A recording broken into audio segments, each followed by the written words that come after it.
Now it's time to see who has the heart. If you put your effort and concentration into playing to your potential, to be the best that you can be, I don't care what the scoreboard says at the end of the game, in my book, we're going to be winners. This is your fight. Now go out there and take it.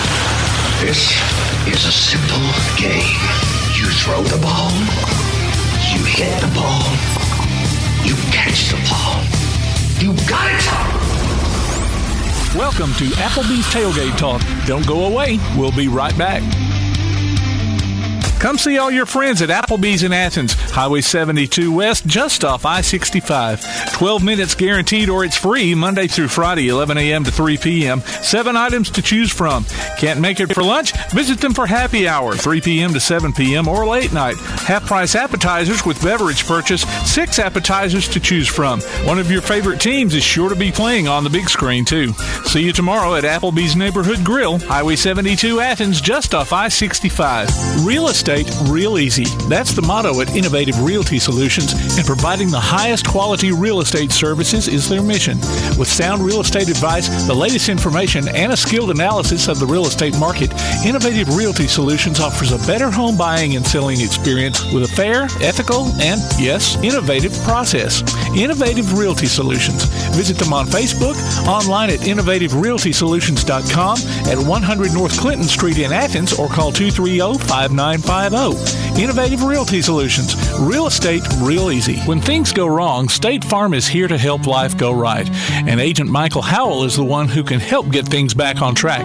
See Michael for your auto, home, life, health, property, and business insurance, and be ready for those unexpected twists that life throws at you. Ask about banking and annuities, too. Call State Farm Agent Michael Howell at 232-5400. Visit him online at michaelhowell.net or go see him at 903 South Clinton Street in Athens. State Farm Agent Michael Howell. There when things go wrong, here to help life go right. Daly & Son Car Care is Ardmore's only one-stop auto repair and tire shop. Whether it's major mechanic or brake work or routine maintenance like an oil change or lube job, Daly & Son Car Care has been satisfying customers all over with their fast and friendly service. They're also your headquarters for quality Cooper tires. Stop by and see Wayne, Nikki, or Dale at 25600 Main Street in Ardmore, Tennessee, or call them at 931-427-4651. They're on Facebook, too. Daly & Son Car Care, open Monday through Friday, 7:30 till 5, and Saturday, 7:30 till noon. Need custom screen printing or other promotional products? Got You Covered Screen Printing and More in Athens is, well, got you covered. Screen printing, promotional items, stickers, graphic design, vinyl for signs and garments, and other customized products. They also offer local pickup and delivery services, rush orders, volume discounts, and can customize any project to meet your needs. Got You Covered guarantees to get the job done and will work hard to make sure you're completely satisfied. Call today, 444-4500, or stop by and see them at 389 West Sandifer Road in Athens. Got You Covered Screen Printing and More. Takes the snap. He's going to roll out to the far side. He's going to throw it off his back foot deep. He's got a man. Touchdown! James Clemens! Be listening for James Clemens High School football this coming season as the Jets take on the best in Class 7A competition. You can hear every featured game streamed live online at pasnetwork.net, on your Amazon Echo device, or on your Play Action Sports app, and later on demand. You can also hear the replays Sunday afternoons on WKAC Radio. Join us for exciting coverage of James Clemens Jets football this coming season from Play Action Sports. Hey, this is East Limestone Girls basketball coach Jessica Thompson, and you're listening to Applebee's Tailgate Talk. And good Saturday morning, everyone. Welcome to Applebee's Tailgate Talk. We're live here on WKAC, the Big 1080.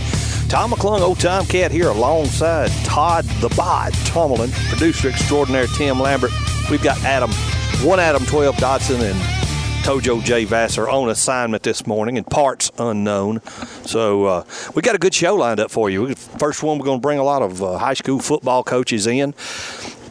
And I'm excited. Jamboree was last night for a lot of folks. Elkmont didn't play a jamboree. They played a red-white intra-squad scrimmage. Try to say that intra-squad scrimmage is about what came out. That's a tongue twist. It is. It's like rubber baby buggy bumpers, so, you know. Hey, call or text us, ladies and gentlemen, area code 256-812-1848. Area code 256-812-1TGT.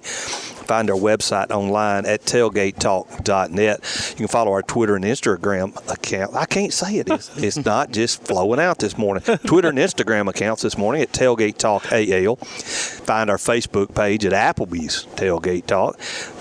No, we don't do Parler anymore. Subscribe to the Applebee's Tailgate Talk YouTube channel. Amazon, we'll get that going. We'll get it going again. Amazon Echo, say Alexa. Play Tailgate Talk. Google Home, say, okay, Google. Play Applebee's Tailgate Talk. Download the Birmingham Southern Panthers. We need to find that. I got to get that Birmingham or Larry's Pistol and Pone. Download the Tailgate Talk app for Android or iPhone, powered by Crown Service Termite and Pest Control. Look for Applebee's Tailgate Talk on iTunes, Amazon Music, Google, Spotify, and other popular podcast platforms. We'll be taking our guest calls today at First National Bank Hotline, Making Communities Great. And our special guest segment will be brought to you by Yellowhammer Roofing. I was trying to read my notes. I didn't got too far ahead. Tailgate Talk special guest segment brought to you by Yellowhammer Roofing. Todd, talk for a minute. Well, I don't have much to say. I went to East Limestone's scrimmage, I guess, for lack of a better word. Yeah. They all wore the same color uniform. So. Oh, that was difficult. Sorry. Hard to say. It's like playing in the backyard. I know, right? Shirts and skins. So I couldn't tell you if the Cardinal or white. I don't really know. When I left we left right after halftime. I took Brendan Ashmore up there to hang out, and it was 35-0. But it was interesting to see that threw the ball downfield a few times. Awesome. And a little bit different offensive look, obviously, from what Coach Pugh used to run. And really good crowd there last night, I thought, for a game like that. They introduced all the youth football and the cheerleaders, and then at halftime introduced the senior band people, and then the football team as well. So it was a good night. Did the band do their program? They did. Well, no, they didn't do their program. Well, they may have done it at the end. Okay. They didn't do it at halftime because it was a short halftime. Oh, okay. But they were in the stands playing. It was just like a regular football atmosphere. So okay. Yeah, it was a good night. Some of our special guests this morning, ladies and gentlemen, we talked about the local coaches. Coach Oscar Bonds with Tanner High School is scheduled to join us. Coach Chad McGehee, head coach at James Clemens, will be on the line for us. We may have Coach Chris Bunio from Elkmont in studio here. We hope so. Coach Jonathan Snider, head coach of Ardmore Tigers, will be joining us. As well, we may or may not get Coach Davis. The West Limestone boosters are having a golf tournament out at Wheeler today, so we'll see how that goes. Depends on how good he's hitting the golf ball, whether I guess he finishes up or not. How'd they play that 17th hole, man? Around the corner, up 5 stories to the green. Dog leg to the right, straight up. May appreciate the break. They may do it. He may grew up, Be like me, get tired of losing golf balls, rather talk on the phone for a while. Yep. We'll have former NCAA, NFL strength conditioning coach and motivational speaker and author. He's an active little fella. Yeah. Move or Die, creating a game plan from stuck to significance. This is Chris Carlisle will be joining us at the top of the hour on the Yellowhammer Roofing special guest segment. So, and we'll have our main man, Swami of the SEC, AP Steadham, will be joining us as always. Auburn has a big scrimmage this Saturday. Got one of those kids committed yesterday, 3-star out of Lochapoka. Brought him to a camp. He run a 4.37 40 cornerback. That's slow. I know, right? If I couldn't run no faster than that, I wouldn't try. I couldn't do that. I couldn't do that downhill in 10 yards. He brought him back in Big Cat weekend, and he ran a 4.39. So sub four. Yeah. So that's why they jumped on him real quick.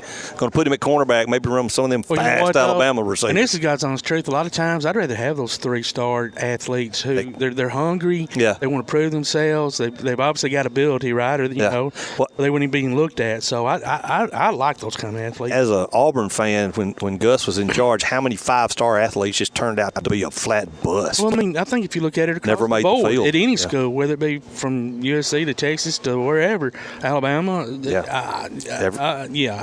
a lot of 5-stars out there that hadn't turned out to be what you hoped they would be. And fans thought. So, well, let's toss it over to producer extraordinaire for the rundown of this week's Scores and More. All righty, Scores and More brought to you by P4 Physical Therapy, delivering world-class outpatient care with a purpose. Visit them online visit them on Facebook or online at p4physicaltherapy.com. Mentioned some jamborees going on. Athens beat Phillip Rivers' team coming into town, 24-15. It was Oxford over James Clemens, 14-7. I went to that game, and it was pretty messy on the Jets side. So we'll talk to Coach McGehee about that later on. Ardmore over Jemison 14-6, and then West Limestone lost to Madison County 28-0. And I think Coach Davis told me he lost like 16 out of 22 starters. So that from last year's team. Yes, and it was a pretty sloppy game too. So in his words. So if we talk to him, we'll get that, and if not, then I can run down the text that he sent to me. So speaking of James Clemens, they started the football season out ranked number 6 in the Class 7A preseason poll. They're going to have to clean up a lot of stuff, to justify that one. Tanner got some votes in Class 2A. Nice. So, of course, that's coming off of last year's record. Nice little run. Had a nice little run in postseason. Yep. Yeah. Preseason volleyball polls had Lindsay Lane ranked 8th in their new 2A classification, and ABS was 5th. In Go LLCA. 1A. Next week, our special guest will be David Marinus. He's Washington Post associate editor. Another author? Yes. This is our literacy. We don't read, right? That's our inside I joke. won't speak for Tom. I certainly don't read. Well, if it's got pictures, I'm good. Well, most of these books they may have audio books available. Oh, okay. I don't know.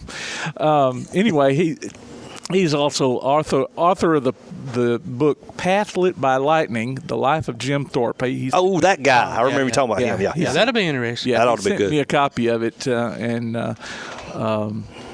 as well as upcoming guest for the next week, another author, Gene Fruth, sports photographer and which author. is pictures. It is pictures in this one. I can read that one. Yeah, author of Grassroots Baseball, Route 66. So I got that book too. So I'll bring them so y'all can look at the pictures.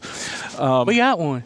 We'll be live at the Elkmont Band Booster Car Show in a couple of weeks too. Whenever we talk to her, we may, I don't know. We'll see about maybe doing the Ardmore, the middle school football tournament up at Ardmore next week. I don't know. We'll just wait and see on that. And I was going to say, David Merritt, he's a Pulitzer Prize winner, too. Really? By the way, I don't know if he's the first one of those we've had on the show. How when do you get money for them prizes? Or you just a I think prestige? They do. Yeah, no, I think Really? they do. I mean, it's not $1 million or anything, but yeah, I think they throw a little cash your way. Sweet. So anyway, that's we need to apply for that, man. Yeah. That's Scores and More, brought to you by P4 Physical Therapy. Well, I have an update. Last night, Clemens High School, Clemens Colts go up to Loretta, Tennessee for the Battle of the Border. The Alabama teams I saw was Wilson, Lauderdale County, and Clements. There may have been another one I didn't see. Oh, so it was like a... Yeah, and they each one played a quarter. That's pretty cool. I've and never then seen that before. Either play 2 quarters back-to-back or play like one quarter, take a break. type. Yeah, a little round-robin type That's thing. cool. Loretta, they played 4 quarters. Of course, there's a home team. And Wilson... Well, that's what I'm talking about. Ladies and gentlemen, Applebee's is stepping up and showing out here for us today. Appetizers are here. Yeah, so Coach Bunio, you better show up. You better show up, Coach Bunio. Come, everybody come and tip the bartender because she is working right on time today. That's right. Do you know what some barbecue sauce? Of course. Of course. Yes, ma'am. So back to my Clements Colts story, or the Battle of the Border story last night. Wilson put a whooping on Summertown, and then Loretta, I saw their varsity outplayed, their first string outplayed Lauderdale County's first string 13-6, 13-0. Clements and Loretta played, and the varsity played 2 series. 2 series on offense, 2 series on defense. First team did. And had it not been just for a pass a little bit overhead, they'd have played to a draw. Oh, wow. I was impressed because Loretta has got some defensive linemen that are huge. And then they're going to big nowadays. Yeah, they second team wasn't quite as successful, but it's all about ended up being 20-0. But coach had a great plan, a great. The kid's done well. I was pleased. Had an 8th grader or 2 get to play. One particular 8th grader had a tackle against the varsity second string. Yeah, so it was good. Absolutely.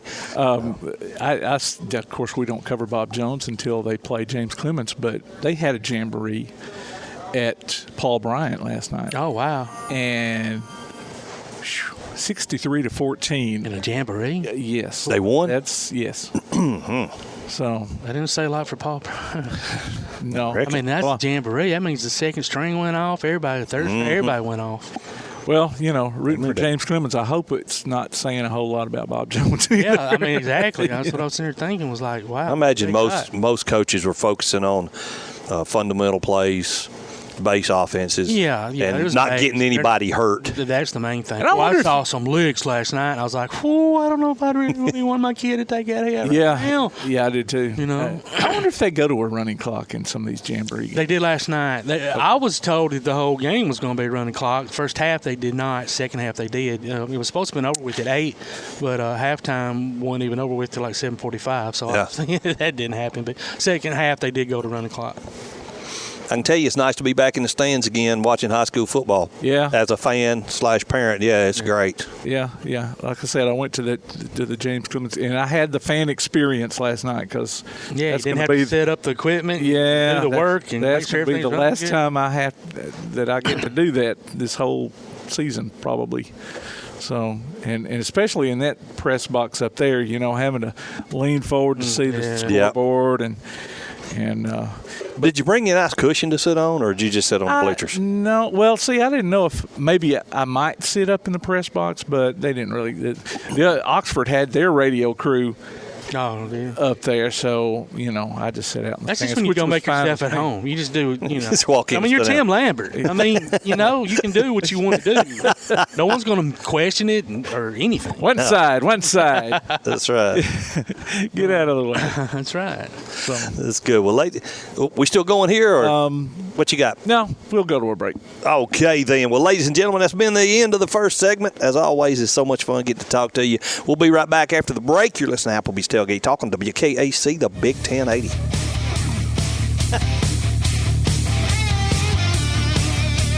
Next week, our special guest will be Washington Post Associate Editor and author of Path Lit by Lightning, The Life of Jim Thorpe, David Marinis. We'll be back with more Applebee's Tailgate Talk after this.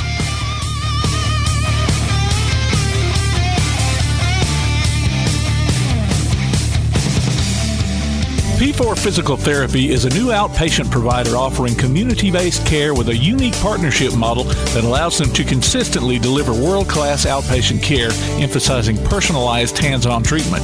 Whether it's orthopedic, physical, geriatric, or manual therapy, sports or neuro rehab, telehealth, or most any type of muscle or joint pain, P4 Physical Therapy promises to treat you with integrity, compassion, faithfulness, and selflessness. Locations in Athens, Huntsville, and Winfield, Alabama, as well as Fayetteville and Knoxville, Tennessee.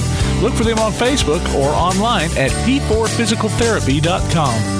From day one, First National Bank has been built on a strong foundation of community first. First to lend a helping hand, first to help with community events and fundraisers, first to support local students, athletic programs, and civic organizations, first to support events like United Way, Relay for Life, and many more charitable events, and most importantly, working for our great community. Without you, there'd be no First National Bank. Making communities great together, that's what we strive for. Equal housing lender, member FDIC.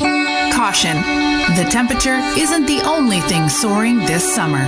Call Ardmore Telephone Company today and upgrade your internet to move faster than ever. If you're a current customer, we'd love to discuss our internet options so you can connect to everything you need. Give Ardmore Telephone Company a call at 800-830-9946 today. Fiber is not available in all areas. Hey guys, this is Joanna Clem for CEI Bookstore and Truth Publications. I'd like to personally invite you to visit CEI Bookstore. While you're here, you'll find a wide selection of Bibles, gift items, trustworthy study materials, and more for you and your church. Our friendly staff will be happy to help you with your selections while you shop in the store. We even offer personalized Bible imprinting and gift wrapping. Not in the Athens area? Enjoy shopping with us online at truthbooks.com. CEI Bookstore and Truth Publications, taking his hand, helping each other home. Tune in every Tuesday through Thursday this football season for the WKAC Coaches Shows. Join us as we get the scoop from Ardmore, Athens, Clemens, East Limestone, Elkmont, James Clemens, Tanner, and West Limestone. The WKAC Coaches Shows on 1080 WKAC. This is Michael Dornay, former Big Out at the University of Alabama. You're listening to Applebee's Tailgate Talk. Roll Tide.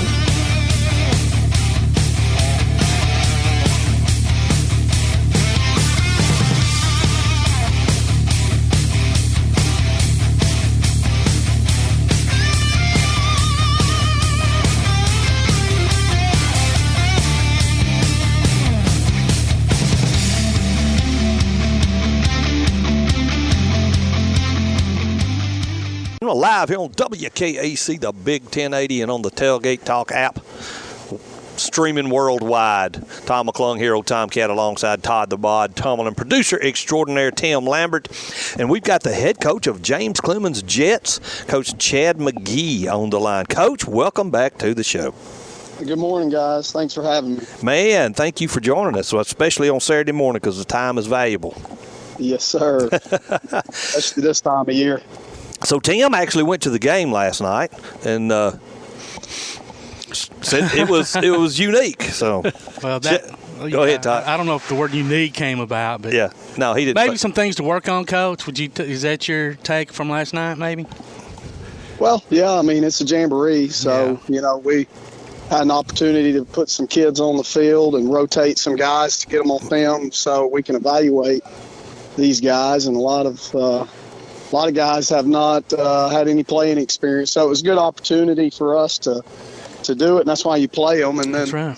Obviously, the second half we had a running clock and tried to get all our young guys in and get those guys to play. So, I mean, really, we get to evaluate off one half and then, fix what we got to fix and then get ready for the regular season next week. What was your appraisal of how the boys played in the first half?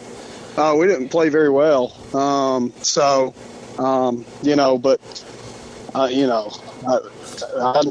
got some young guys in there, and I'm not making excuses for them. I don't care if you're in 8th grade. You have to play up to the standard. Yeah. And, it's just when we, it was an experience thing. We would get a drive going, and then, some of our young guys get a penalty or a false start or a snap infraction. So we've got to do better on those things. Those are things that I can fix from a practice schedule standpoint, just because we're trying to play tempo on offense and kind of out-tempoed ourselves, at times. We got, that's why we scheduled these games. And we got Oxford, Gardendale, and I think all three are top 10 6A teams. So that's what we wanted to do and try to give ourselves some competition and get ready for region play. Well, you talked about that first half. I didn't think we were ever going to get out of the first half. Yeah, the referees, too, had to get up to game speed as well. And so hopefully they're trying to get in the swing of things too. So hopefully they'll be able to speed that up a little bit themselves. Yeah. Well, you had a chance to run a play with no time left on the clock, and decided not to. Was that? No. It was a dead ball. So we had a chance to score. I felt like there at the end, half, and push the ball down the field. It was a dead ball personal foul. The receiver, because the dead ball occurred out of bounds with no time out, there was no play to be had. Oh, so okay. It was if the personal foul had happened inbounds, according to the official, then we would have had a untimed down left. Okay. I just thought a penalty. So it happened out of bounds. Yeah, I didn't. I thought. Because dead ball foul, he got hit out of bounds. Okay. With no time. No time. Yeah. Yeah, we didn't have the opportunity to run another play. Well, I mean, you're coming off a 10-1, 7-0 in the region from last year. How many starters did you lose? We lost about 7 to 8 on each side of the ball. Yeah. So we're, like I said, we've got we've got really good young talent. They're going to have to get the experience of Friday night snaps. So that's what we're doing right now. Well, I mean, opening up with Mountain Brook and then your crosstown rival Bob Jones the week after, man, they're going to have to get it quick, aren't they, Coach? Yeah, well, we'll get it fixed, and we'll put a good product on the field. So I feel like I have confidence. With Coach Woodson, our office coordinator, who just took the East Limestone job. I'm sure you guys are aware. Yeah, we've heard of that guy. We had to, we didn't get our offense coordinator until late July now.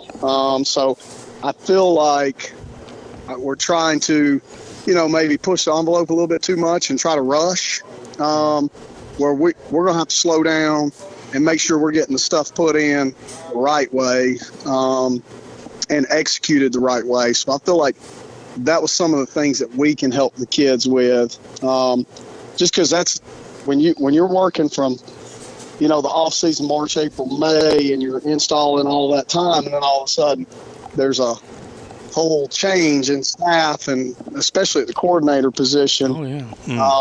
We're trying to get it in a matter of 3 weeks. So it's tough, but we'll go back. We'll sit and look at how we're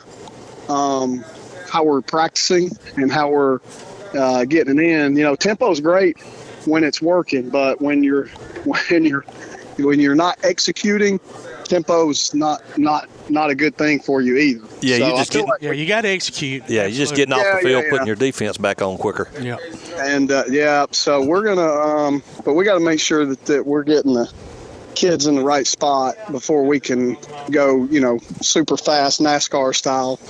Yeah. And you'll get there. The more reps you get under your belt, no doubt. Kids will, they won't have to think about it as much. They'll just be doing it. So. Yeah, well, we got some film to teach off of now, and got an opponent that's not ourselves, and through fall camp, I think we were just tired of practicing against each other, and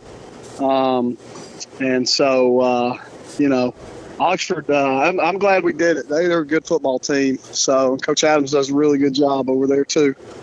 We were talking about offense. Defensively, it seemed like the guys had a little bit of trouble wrapping up several times.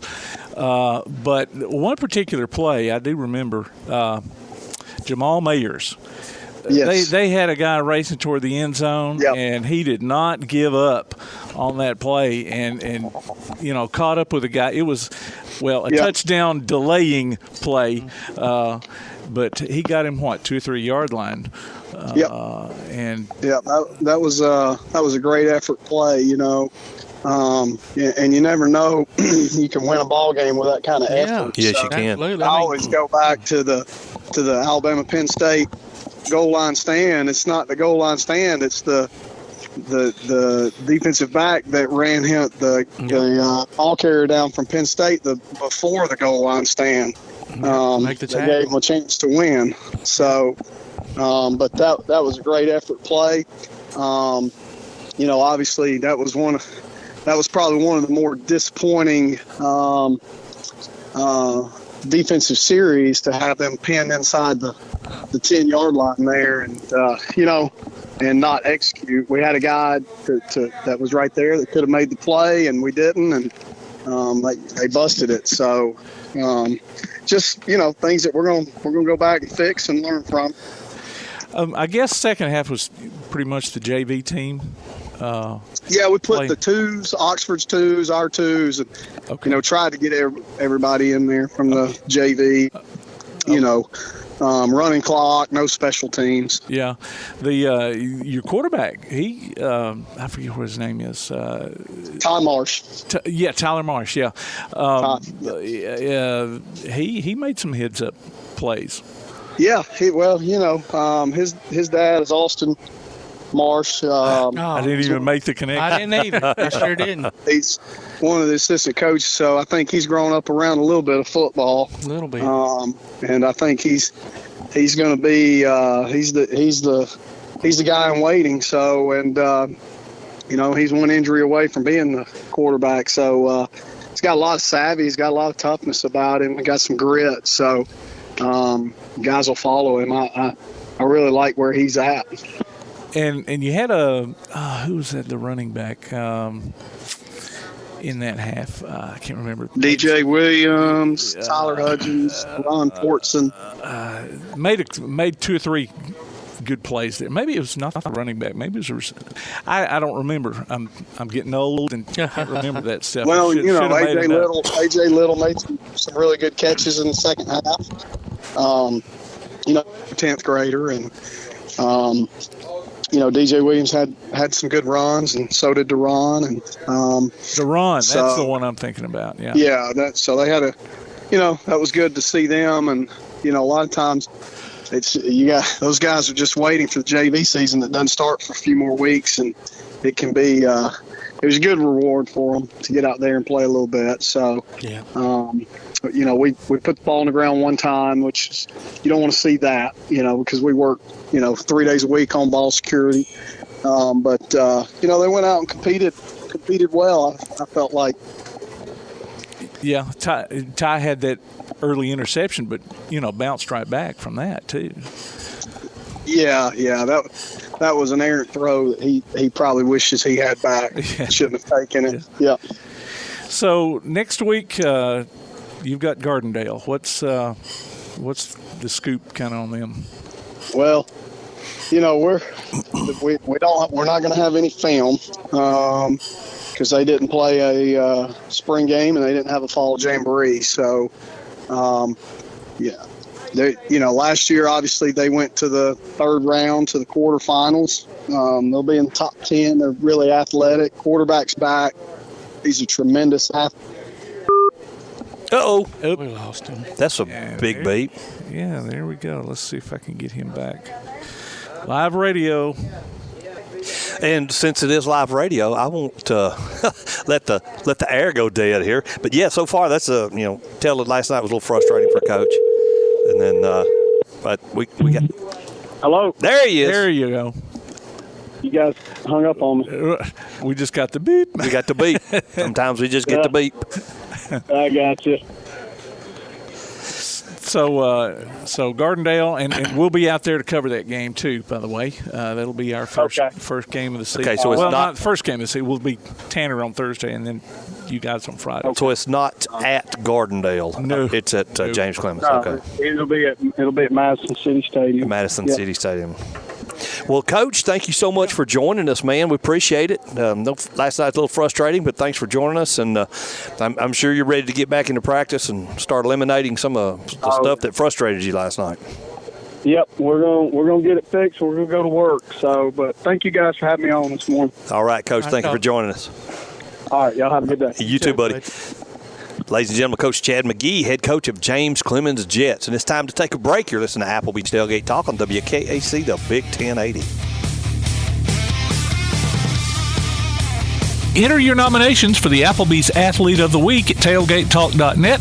The winner receives a gift card from Applebee's Neighborhood Grill and a Tailgate Talk t-shirt from Gotcha Covered Screen Printing and more. We'll be back with more Applebee's Tailgate Talk after this.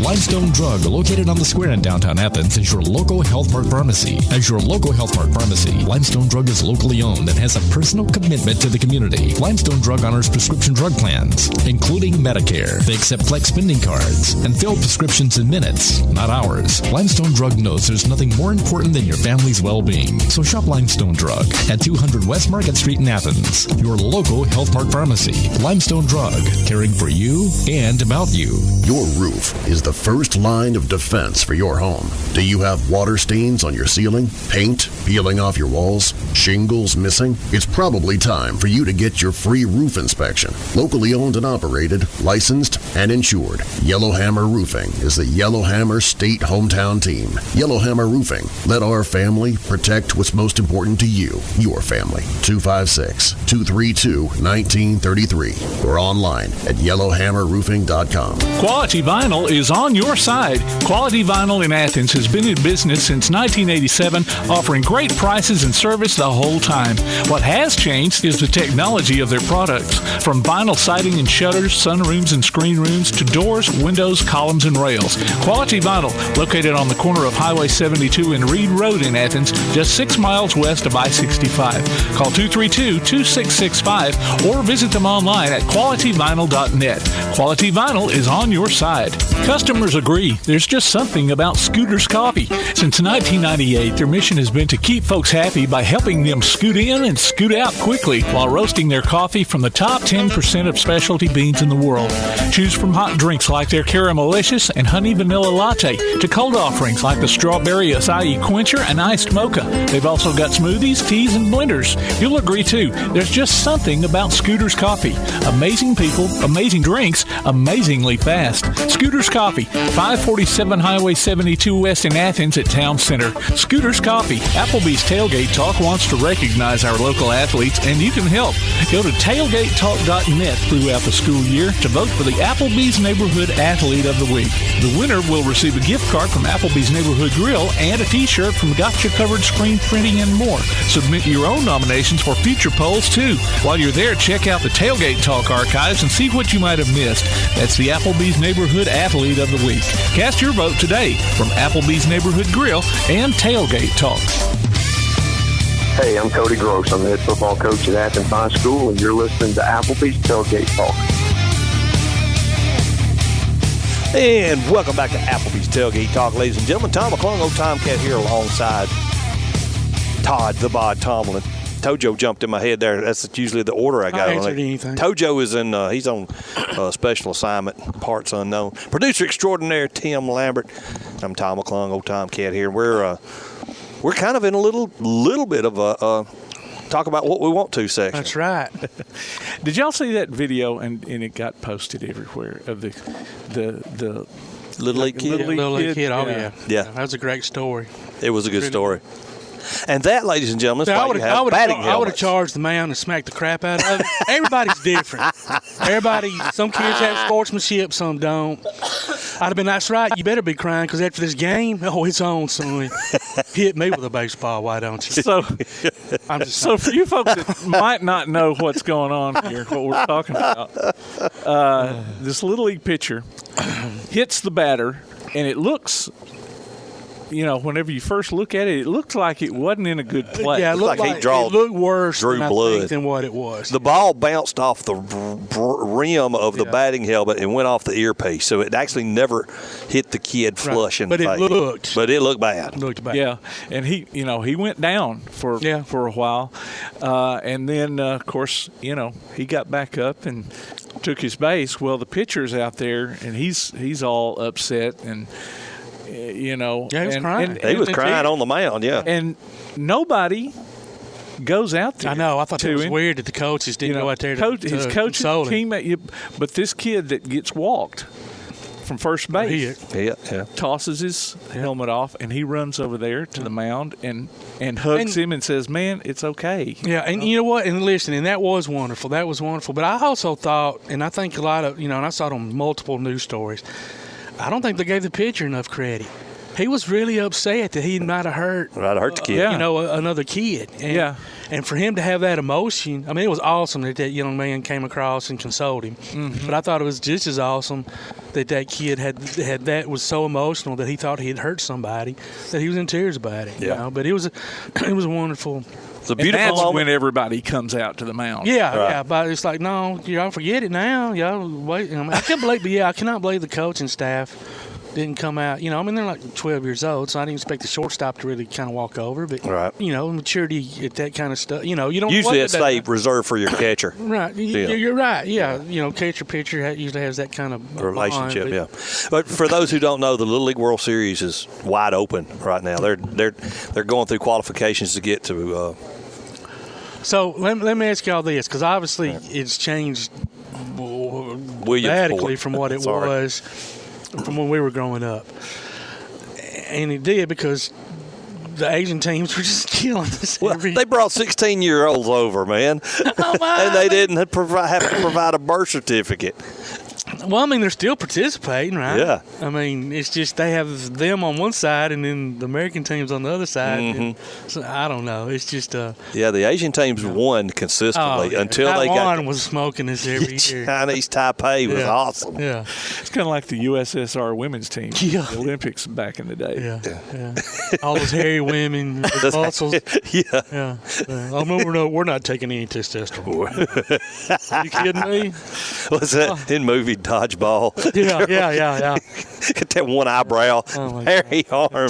Speaking of which, I'm glad you brought that up. So every Friday, I've noticed this the last 2 Fridays, ESPN2 is turned into the Ocho. Oh, they're doing ESPN 8 the Ocho. Okay. Yeah, they're doing the Ocho, which if you brought up the movie Dodgeball. Right. Dodgeball was on the Ocho. Yes. You know, that was kind of a spoof of all the different ESPN networks. Yeah. And they're showing all these obscure sports.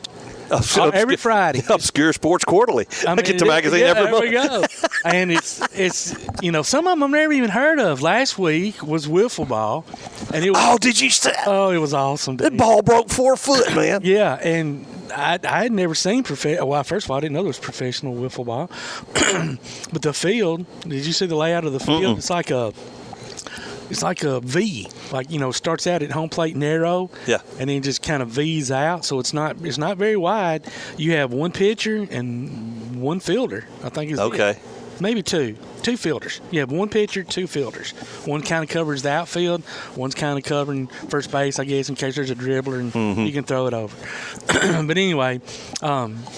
Nobody can hit the ball because, for goodness sake, it's either 100 miles an hour or breaking 8 feet, or both 100 miles an hour and breaking 8 feet. And I sat there and watched it for 30 minutes and go, "What are you doing, Tilly? You ain't got anything better to do than watch this?"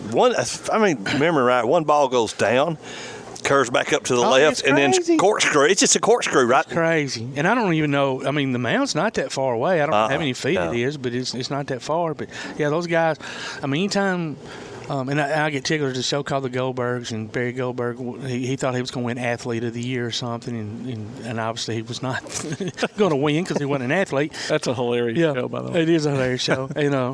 And so he's out in the hallway upset because another kid won it, and he's like, I can't believe I didn't win. How did, the other guy win? And she's like, well, I think because he's got a full, baseball scholarship to Stanford, and he's the captain of the basketball team and football team.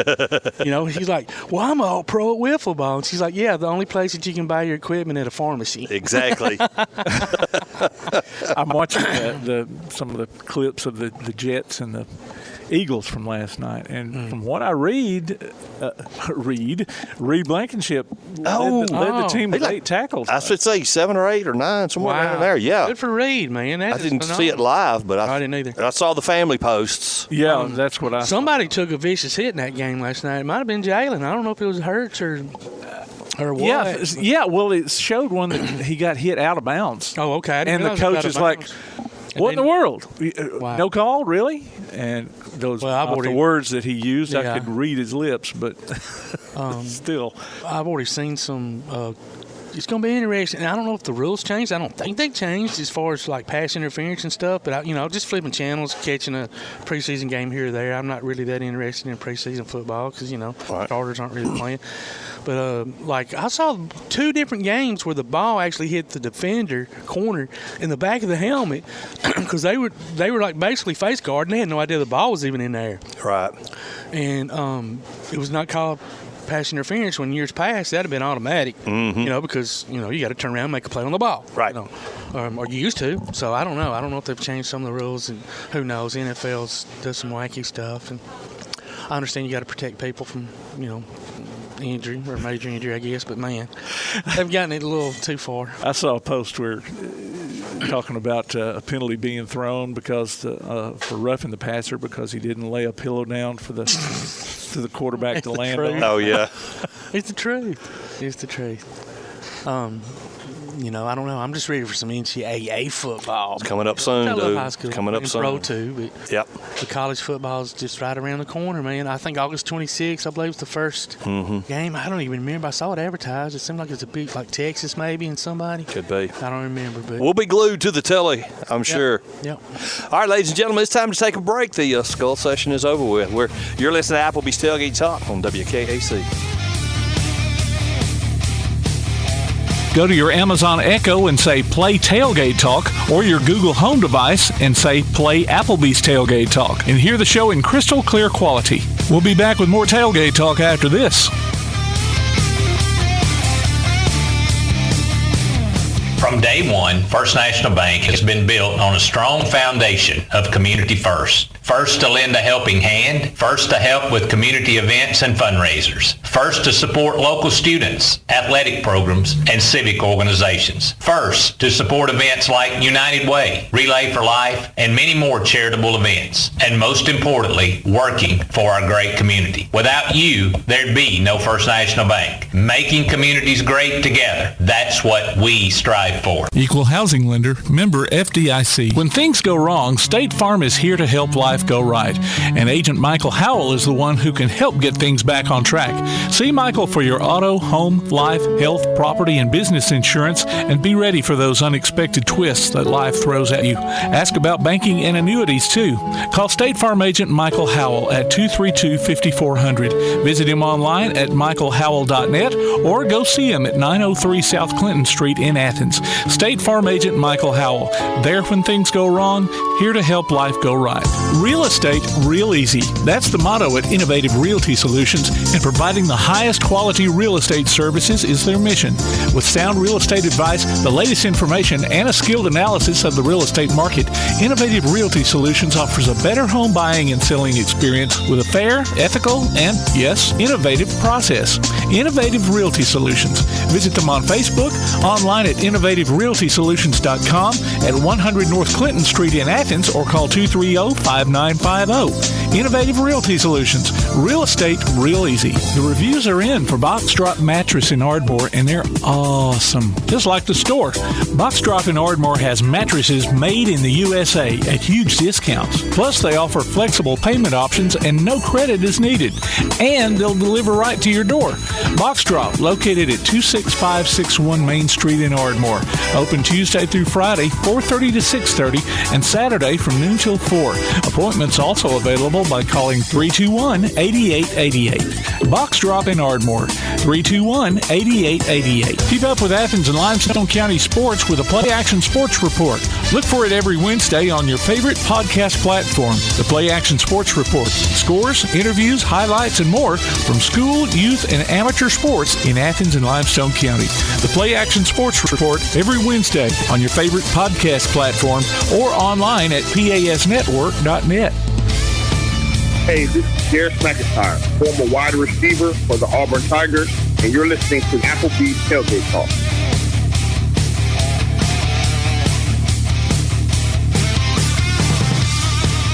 Welcome back to Applebee's Tailgate Talk, ladies and gentlemen, live here on WKAC, the Big 1080, and on the apps streaming worldwide. Todd McClung, old Tomcat here alongside Todd the Bod Tumblin, producer extraordinaire, and the inaugural visit to Tailgate Talk Central from the brand new Elkmont football coach, straight out of Mississippi College, go Choctaws, Coach Chris Bunio. Coach, welcome to the show, man. Thank y'all very much. There you go. Pull that mikey thing there. There we go. Now we got you. Thank y'all for having me. Oh, man, anytime. So, for those who don't know, you and my son played college football together, Tyler. Yep. And where did you go after that? You stayed in Clinton your first year? I actually moved down to Natchez. Natchez, okay. Natchez, Mississippi. All right. It's southwest. Yep. Right on the river. And I took an offensive coordinator position at a school called Trinity Episcopal. Okay. So right out of college, I was right in the thick of it. That's good. Yeah, you sure were. What position did you play in college? Quarterback. That's what I was thinking. I was thinking you was quarterback. Did you know Tommy Rear?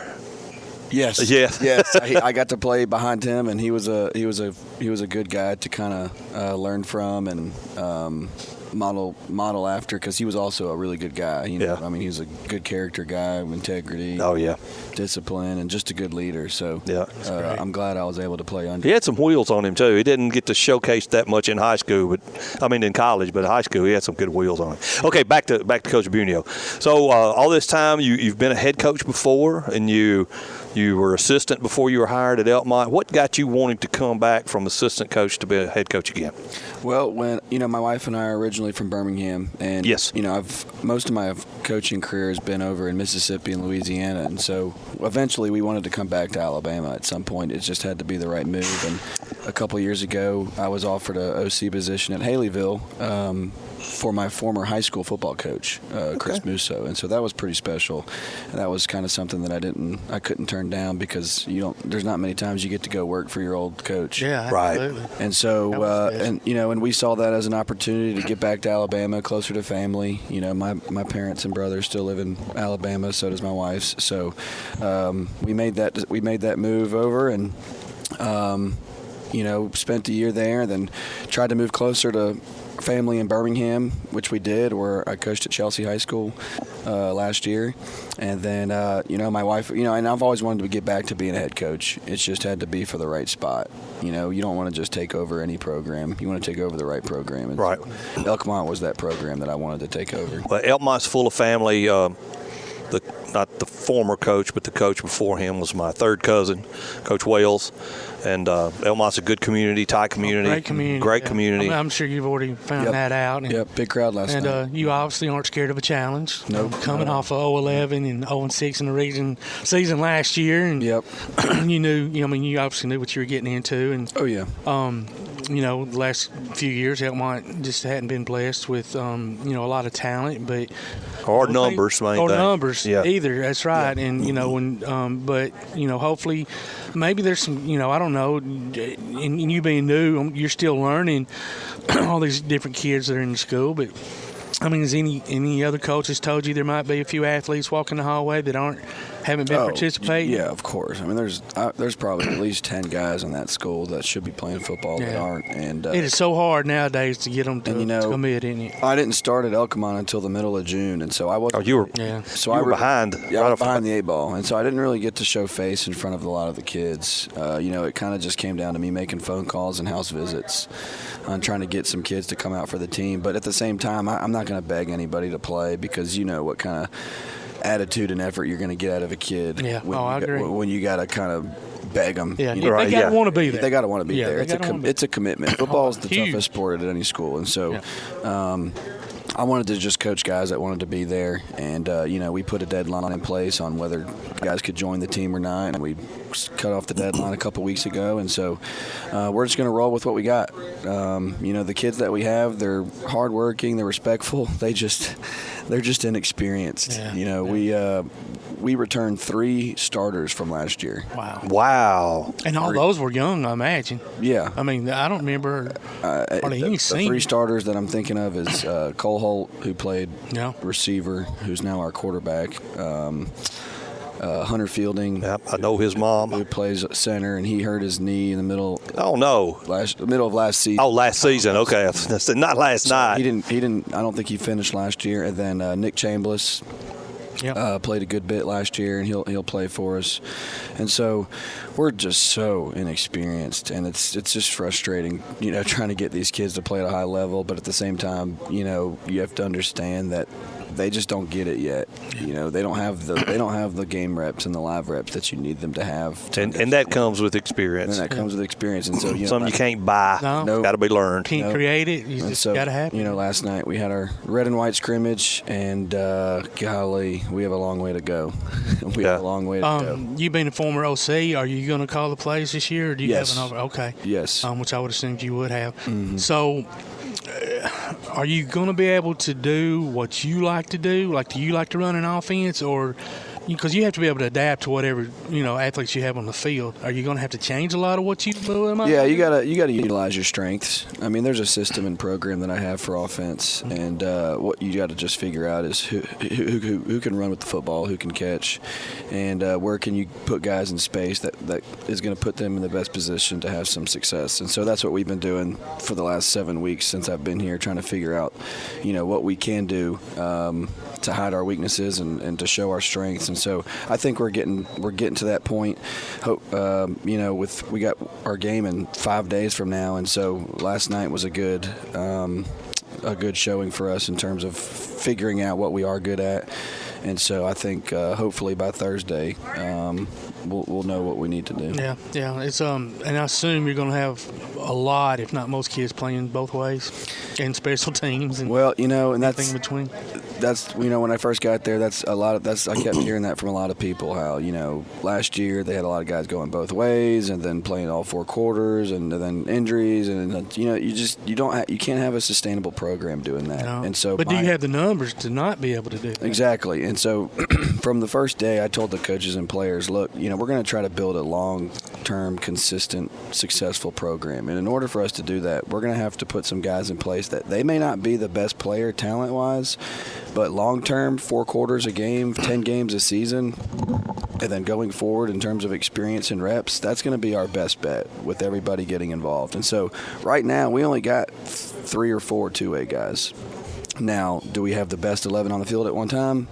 Not necessarily, but also playing for 4 quarters is tough. And so that guy that you have in a position playing in the fourth quarter who's just, playing one side of the ball might actually be better than the guy that would have been going for 4 quarters playing on both sides of the ball. I agree with that. You just got to balance it, and you got to manage it the best you can and roll and be confident in the decisions you make and not have any regrets about it, really, and just let the kids understand the expectations and what their role is.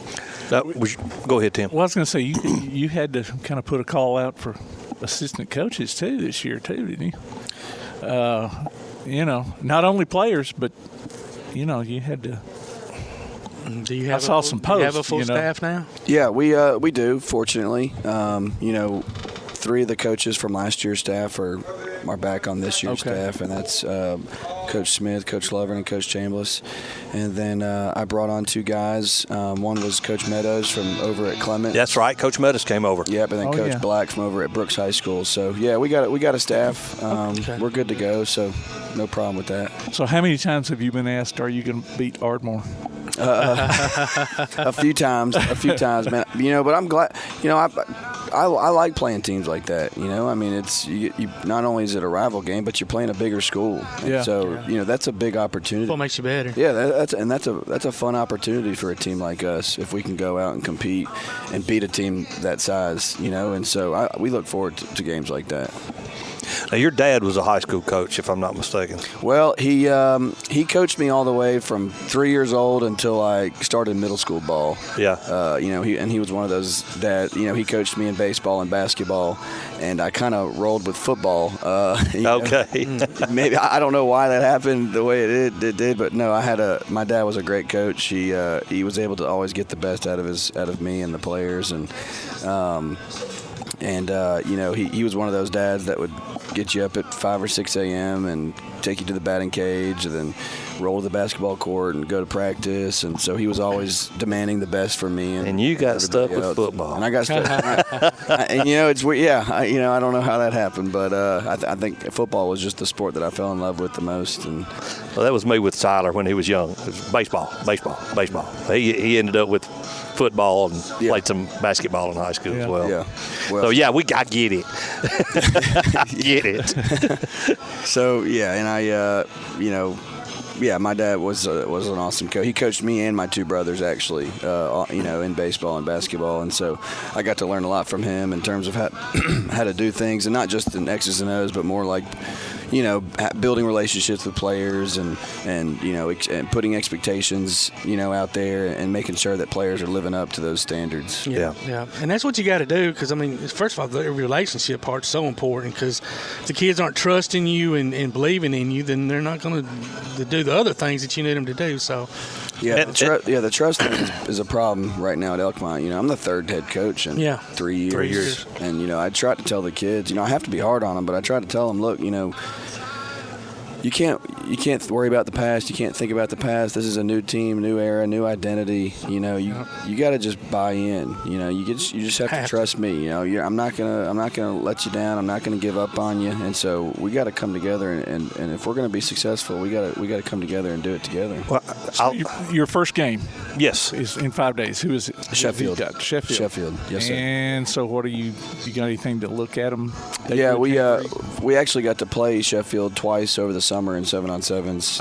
Okay. They beat us once. We beat them once. They're a good team. They're athletic. It's gonna be a 15-round boxing match. I told the team it's gonna come down to whoever makes the less mistakes is gonna win.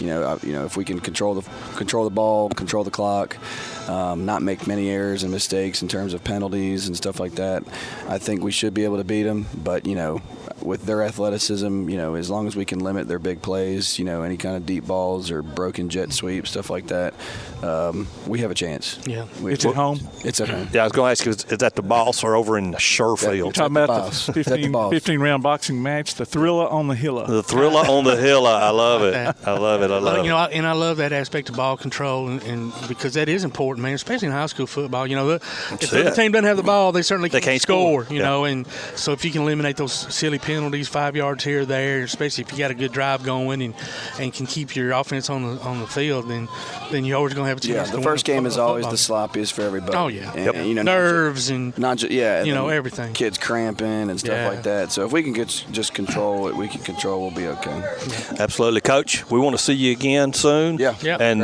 congratulations on your gig up here. Thank you very much. And we're glad to have you. Appreciate it. Ladies and gentlemen, it's time to take a quick break. You're listening to Applebee's Tailgate Talk on WKAC, the Big 1080.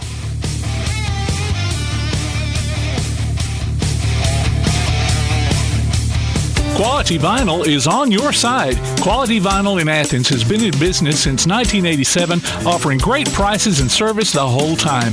What has changed is the technology of their products. From vinyl siding and shutters, sunrooms and screen rooms, to doors, windows, columns, and rails. Quality Vinyl, located on the corner of Highway 72 and Reed Road in Athens, just 6 miles west of I-65. Call 232-2665 or visit them online at qualityvinyl.net. Quality Vinyl is on your side. Caution. The temperature isn't the only thing soaring this summer. Call Ardmore Telephone Company today and upgrade your internet to move faster than ever. If you're a current customer, we'd love to discuss our internet options so you can connect to everything you need. Give Ardmore Telephone Company a call at 800-830-9946 today. Fiber is not available in all areas. P4 Physical Therapy is a new outpatient provider offering community-based care with a unique partnership model that allows them to consistently deliver world-class outpatient care, emphasizing personalized hands-on treatment. Whether it's orthopedic, physical, geriatric, or manual therapy, sports or neuro rehab, telehealth, or most any type of muscle or joint pain, P4 Physical Therapy promises to treat you with integrity, compassion, faithfulness, and selflessness. Locations in Athens, Huntsville, and Winfield, Alabama, as well as Fayetteville and Knoxville, Tennessee. Look for them on Facebook or online at p4physicaltherapy.com. Daly & Son Car Care is Ardmore's only one-stop auto repair and tire shop.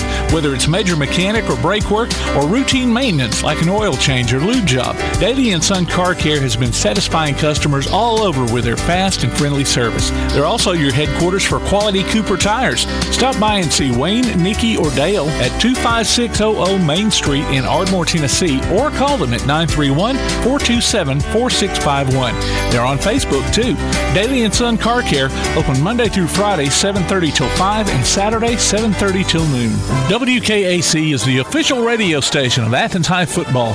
You can hear the Golden Eagles online by going to WKAC1080.com, by listening on your WKAC Sports app, or on your Amazon Echo or Google Home device. Catch the replay on Saturday at noon, and then listen to the archives anytime on demand. Don't forget the Coach Cody Gross Show every Thursday morning at 10, and the Athens High Coaches Show later on at 1. Your official radio station for Athens High football, 1080 WKAC. Hey, this is Michael Parker, head football coach at Clemens High School, and you're listening to Applebee's Tailgate Talk.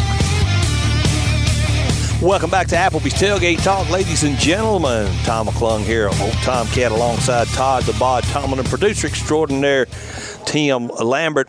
And we've got on the Tailgate Talk special guest segment brought to you by Yellowhammer Roofing, Coach Chris Carlisle, former NCAA NFL strength conditioning coach, motivational speaker, author of the book Move or Die, Creating a Game Plan from Stuck to Significance. Coach, welcome to the show. Hey, guys, thank you for having me. I really appreciate the opportunity to speak to you and pass on my message. Well, I've been stuck a little bit lately, and I want to get to significance. So maybe you can give me some motivational speaking. You know, the strength and conditioning stuff. I'm 56, about to be 57. That's out the window. So it's all mental from here. I just turned 60 on Sunday, and I hit it 4 days a week. So, hey, there you go. There you go. Part of life. Part of life. I hit a golf ball the other day, and my right elbow's still swollen. So go figure. I'm actually right now at a benefit for cancer golf tournament right now. So so I'm sitting out here and so I'm putting my clubs back and gonna talk with you guys for a while. Man, we appreciate that. And since you brought that up, you are a cancer survivor, and no, I'm not. Well, no. How do you term it? How do you term it? See, a survivor is one that was a victim. And I never weren't let it become a victim. Yeah. No, I never let it take over my life. Well, and I know, I know you didn't let the players know. So that was interesting. You kind of fought it on the, on the back burner there behind the scenes. Well, it was my first year at USC. And I didn't want that to be an excuse. Yeah. Didn't want people to, treat me differently because, be good to him because he has cancer. And so I went along with the process. I talked to Pete, and Pete Carroll was the only person that knew. And so we went through the process of me going through my chemo and my radiation, and which allowed me to go ahead and do my work, and without any bias by the players, because I wanted the players to think, he's just a regular guy. Right. And I was, I didn't let it affect me as much had as to be tough, the though. doctor said it would. New job and then all that on top of you with your health and all that. So, what an example you were for that. Well, no, it was tough is what you make things. If you want it to be hard, then it becomes hard. So you just go ahead and push through and put that on, like you said, put it on the back burner and live your life. It was 14-hour days, and I'd get up and go to work and at 4:30 in the morning and work until 8 o'clock at night, and then come back to the hotel and fall asleep. So it was just a process to go through. Yeah. So it was just who I was. I was born with a physical handicap in my legs, and the doctor said I would never run like the other kids, and he was right, because I earned a scholarship in football, and so I didn't run like all those kids, and then I had my front teeth knocked out, and they said, you'll never be a motivational speaker or never be a public speaker, and I am. So keep telling me what I can't do, and I'll go ahead and do it. I love it, man. So you were at Tennessee and Arkansas, a little SEC action, and then you move on to USC. Right. When you got to USC, just from the football aspect, strength coach, your particular job is the same pretty much, what you're trying to accomplish everywhere you go. But from the football part of it, was it a lot different? Do you feel like the Pac-12 was a lot different than the SEC, or style of play and all that? Oh, sure. Yeah. Oh, sure. I think now the difference between going from I got to Tennessee at 98, and we won a national championship, and he's got some rings. So he does. Yeah, you go from the athletes and the facilities we had at Tennessee to USC, where they were coming and they just changed jobs, and so you don't have the athletes, you don't have the facilities, you don't have a lot of stuff going on for you, and so it was a whole different ball of wax, and play is different. It was a whole different process. And you say you don't have the facilities that you did in the SEC. You'd think USC would be. Oh no! No. We had Urban Meyer and Nick Saban came by to do a promo for their for ESPN on campus, and so they came in and looked at our weight room, and Urban looks at me and goes, "Is this your weight room?" And I said, "Yeah." He goes, "Where did the football team work out?" Oh, wow. I said, "Right here." And Nick looked at him and goes, "Now just football works out here?" I know we have 19 sports and 300 athletes that work through here. And it was a shoebox. And and he said, "When I get home, I'm going to kick my strength coach because he keeps telling me we need better facilities because we can't recruit, we can't win without them." And we had, it was a lot of smoke and mirrors at that time with recruiting. We had water coming through the roof. We had, it was a lot of smoke and mirrors. So anyway, we put them together, and I blame that on Pete Carroll. Pete Carroll is an amazing recruiter. Amazing recruiter, amazing motivator. He was phenomenal. Yeah. Still is. Sure is. But great weather and pretty girls. That does help a little bit with recruiting. I mean, just a little bit. I'm saying, Coach. But I promise you, it was the people that gave you the traffic. The traffic. Everything was an hour away. I don't care if it was 15 minutes I was going to say, it didn't matter if it was a away. 15-minute walk or not, Yeah, it was an hour away. Yeah, I imagine that was an eye-opener when you got out there. Woo! Yeah. It was a whole different, I drove from Seymour, Tennessee to Knoxville right across the river there. Yeah. And so it was simple, and then I moved to LA, and we live over in El Segundo over by the airport. And, it was in the morning at 4:30, it was a 45-minute drive. At night after work, it was an hour and a half to 2 hours. Oh, that'd be brutal, man. Yeah. How about that? Yeah. Well, listen, let's talk about Move or Die. Forwarded by Coach Carroll. I want to say, man, Amazon, dude, you had so many 5-star reviews, one after the other, and all these wonderful comments. I saw where paper books coming out in January this next year, and so congratulations. It's on audio book and other different ways that you can get it. Tell us a little bit about it. What made you want to, write it and inspire other people? Well, we started talking about it. Too many people say, I'm stuck, and they get to a position in their life that they can't move on. They don't think they can because they put up these walls in front of themselves that doesn't allow them to continue on with their path. And so, an author named Randy Pausch wrote a book called The Last Lecture. And in that, he says those walls that are in front of us aren't there to stop us. They're there to see how badly we want something. And so too many people have those walls that come up and I can't do this, I can't do that because of this and that. But you've just made excuses for why you can't be successful. And so what I'm talking about in the book is different phases of a person's life. It goes all the way from the time when you get your first job and then to the next time when you go ahead and start developing your own ideas, and then all the way to the end where on chapter 8 talks about leaving your mark. And that's my definition of success is what you do for yourself to become successful. My definition of significance is what you do to help other people become successful. And so, it was one of those things where I thought I was chasing, in my career, I thought I was chasing wins. And we'd won the Super Bowl in 2013, and 12 hours later, we're on the airplane ready to take off from New York. And I was working on the program that was coming up in April, and it was February. Now, my life ambition, when I was 8 years old, I told my buddy, I'm going to win a Super Bowl. So for 40 years, that was my goal. And I had done it, and 12 hours later, I was already working on the next, and I sat back and started thinking right there, maybe it wasn't the wins that made it important to me. And so I had to retool my mind where I was and where I wanted to be. And I figured out that football was only a vehicle that helped me, allowed me to help other people to become successful by accomplishing their dreams. And so, that opened a whole new attitude with me in that it's not about the wins, it's about the people I'm around. It's been something I've done my whole life. Yeah.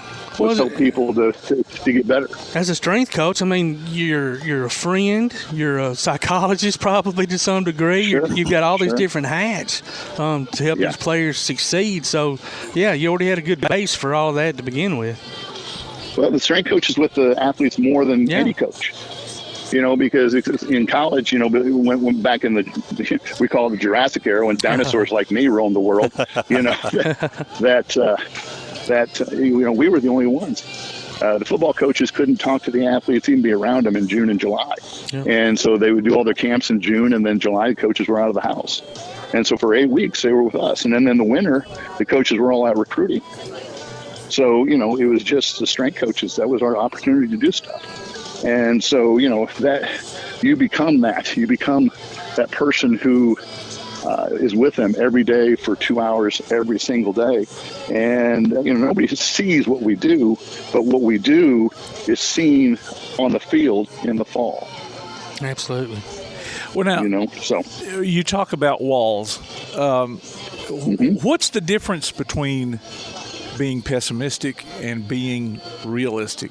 I mean, is it just your point of view, or what? Yeah, I mean, that's the whole thing. It's how you approach every situation. And too many people already go into a situation with negative feelings about it. And so they're not going to be able to get over that wall because they've already built their own walls. And so when you go into a situation, you always look at the positive, but what can I get done with this situation? And, it's going into USC after they've been down for several years, and people say, the giant will never rise again because it's just not able to do it. And we're able to take it from changing coaches to, a program that was at that time the most dominant team in the country.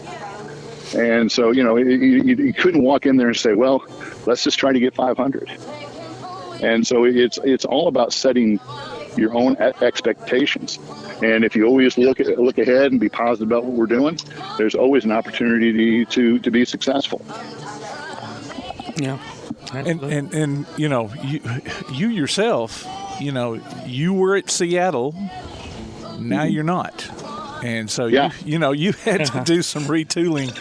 That was going to be my question. What's the difference between being a strength and conditioning coach for the NFL versus the college where, the NFL salaries, guys know what they're doing. College kids coming in, they're trying to get playing time. Was there a big difference in that? I was a coach in the high school level. Okay. And the junior college level and the college level and the NFL. And so you're working with different people. You're going, oh, really? Brilliant. But no, you're looking at developing kids in high school. You're teaching great fundamentals. You're teaching technique. You're teaching all that stuff. They're just getting into their growth cycles and stuff. And then you get them into college, and you have about a 2-year swing, their freshman and sophomore year, where you really, really develop the athlete. Then we found about their junior, senior year, physically, they're as strong as they need to be. There comes a point where some programs, they train their athletes too much, and all of a sudden they start developing these huge refrigerators. And you know what a refrigerator is? Something sits in a corner and can't move. Exactly. I was just going to say, not very mobile. No, but that's the name of the game. You look at the combine, all they're doing is measuring how a person moves. I'm sorry, go ahead. Coach. And so when you get to the NFL, I'm dealing with people that are finished 22 years old all the way up to 35. So you're trying to control them and keep them on the right path. You're trying to keep guys able to go out there and play because statistics show the more starters that start, most games usually have the best records. Yeah.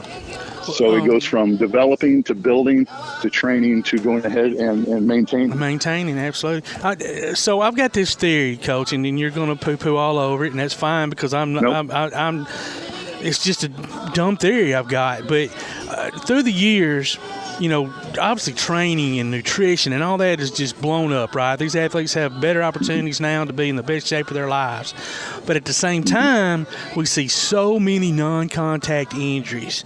I've always wondered, is it because of too much muscle mass or too much training in the gym when they're making a cut, just to get catch a ball or whatever it might be, and their knee explodes or whatever? I mean, does that play any part into you seeing all these ACLs and MCI, all these things tearing, So, I mean, can you overtrain and the joints become where they can't really hold the body? It's funny how all those injuries were not as prevalent 10 years ago. Exactly. And then about 10 years ago, a little thing called sports science came to light. Mm-hmm. That they said there's a different way to do stuff, that you don't need to do as much. You need more recovery time. You need more rest time. You need to measure too many things. And so John Harbaugh from the Ravens said the players are not getting calloused anymore. which is to say they're not getting toughened up enough to go ahead and accomplish the things that they need to do. And so, this kind of countered what you're saying is we're not doing enough now. That's interesting. To prepare the athlete. All right. Then we have to make sure that when we're training the athlete, we did a whole group of mobility, flexibility, and stability development. You watch Alabama, and they lost 2 wide receivers in 2 successive games because of ACLs. To non-contact open field cutting. And then you watched the quarterback from the Jets yesterday. I don't know how bad his injury was, but he just made a cut and his knee went out. He's going to have surgery. I read that a while ago you came on there. Have 6 and days. So, or 4 weeks. So it's one of those things that it's a lot of these guys aren't doing the work that needs to be done to prepare them to do what they need to do. That's interesting. And that's an old dinosaur. That's a dinosaur now. Now, I'm a big movement guy. I see training of speed, agility, power, endurance, and strength. Now, you look at 80% of that, speed, agility, power, and endurance, all that deals with movement, training the body to move more efficiently. All right, and then the 20% is strength. Well, too many weight programs now, you put 80% of their time on lifting weights and 20% on preparing the body to move efficiently. And so, in our program it was 80% of the time we're working on movement. And now we weren't in 9 years, I only had 5 500-pound benchers. And, we're playing guys like Ohio State, and they'd have 15 every year. Yeah. But we'd still beat them. I was just going to say, because y'all could move. Yeah, because we moved more efficiently. But the thing was, we were strong enough. We were strong enough to go ahead and control the battle at the line of scrimmage. Y'all certainly were for a long time. Ain't no doubt about it. Yeah, some great teams. Great teams. Yeah, well, I was blessed to have those teams around. Like I said, in '97, I won a national championship at Trinity Valley and a junior college in Texas. Then I went to Tennessee, and we won in '98. I should have retired right then. You were on a roll, man. Yeah, I was 25-0, 2 national championships in a row. I should have wrote my book back then. But then you go through the process of continue to work things through. So. It's a process of developing athletes and training them to do what the coaches need to do best. Well, and you've done it very well for obviously for a long time at the highest level. Yeah. Yes, sir. Well, I've been blessed. I've been blessed with the people that have put me in that position and allowed me to go ahead and do things that I've been able to do and to support me.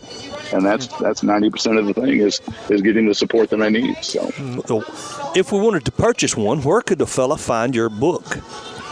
You can go to www.thecoachcarlisle.com and order it off my website and become part of the Move or Die family, or you can go on Amazon and get it off Amazon. So both are opportunities to do it. And that's thecoachcarlisle.com, right? Yes, www.thecoachcarlisle.com. And for ladies and gentlemen who's listening, that's Carlisle. Is that accurate? LE, yes. All right.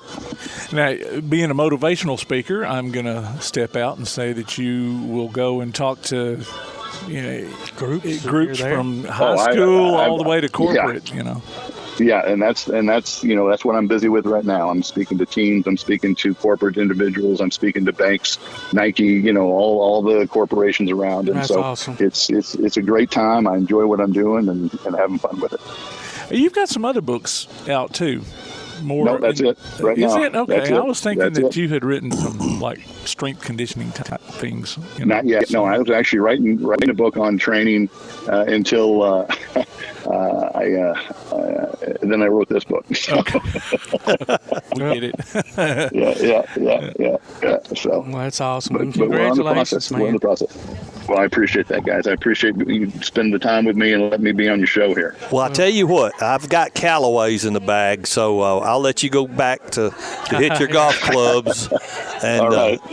Thank you, Coach, for joining us. Yeah, we appreciate it. I appreciate you guys. You have a great day now, okay? Absolutely. Right. You too, care. sir. Bless you guys. Thank you. All right, bye. Well, ladies and gentlemen, that was Coach Chris Carlisle. He'd love to talk football, especially T. Martin and the the volunteer days. That'd be pretty cool. But it's time to take a break. You're listening to Applebee's Tailgate Talk on WKAC, the Big 1080.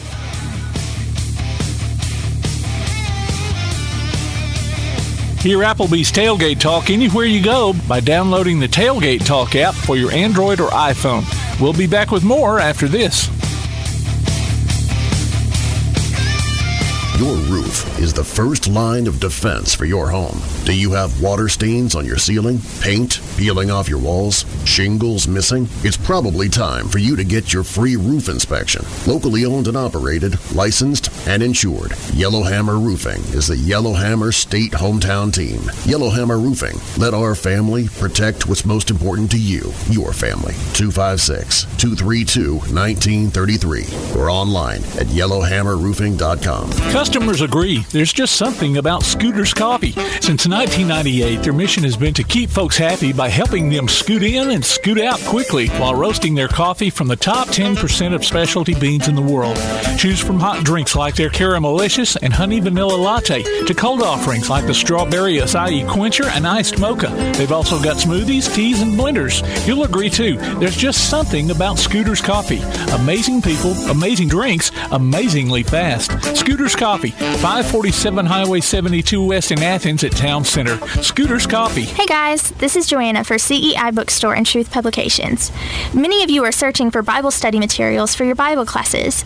Our best-selling Bible curriculum, Discovering God's Way, is a reliable tool for teaching students of all ages through the Bible in its entirety. We're sure you'll love this curriculum, and if you'd like to see other options of Bible classes, we'll be happy to help you select from our topical studies.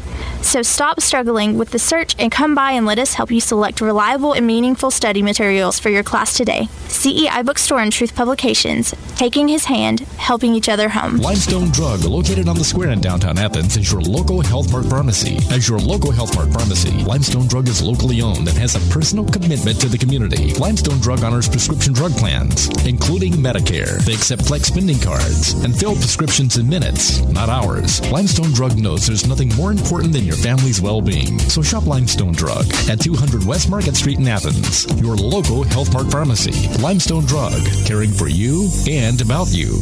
Keep up with local school, travel, youth, and amateur sports throughout the week with the Play Action Sports Update. Listen weekday mornings at 7:30 and weekday afternoons at 1:30 and 3:30 as we bring you the latest scores, news, and announcements from Limestone County and surrounding communities. That's the Play Action Sports Update 3 times a day, Monday through Friday on 1080 WKAC.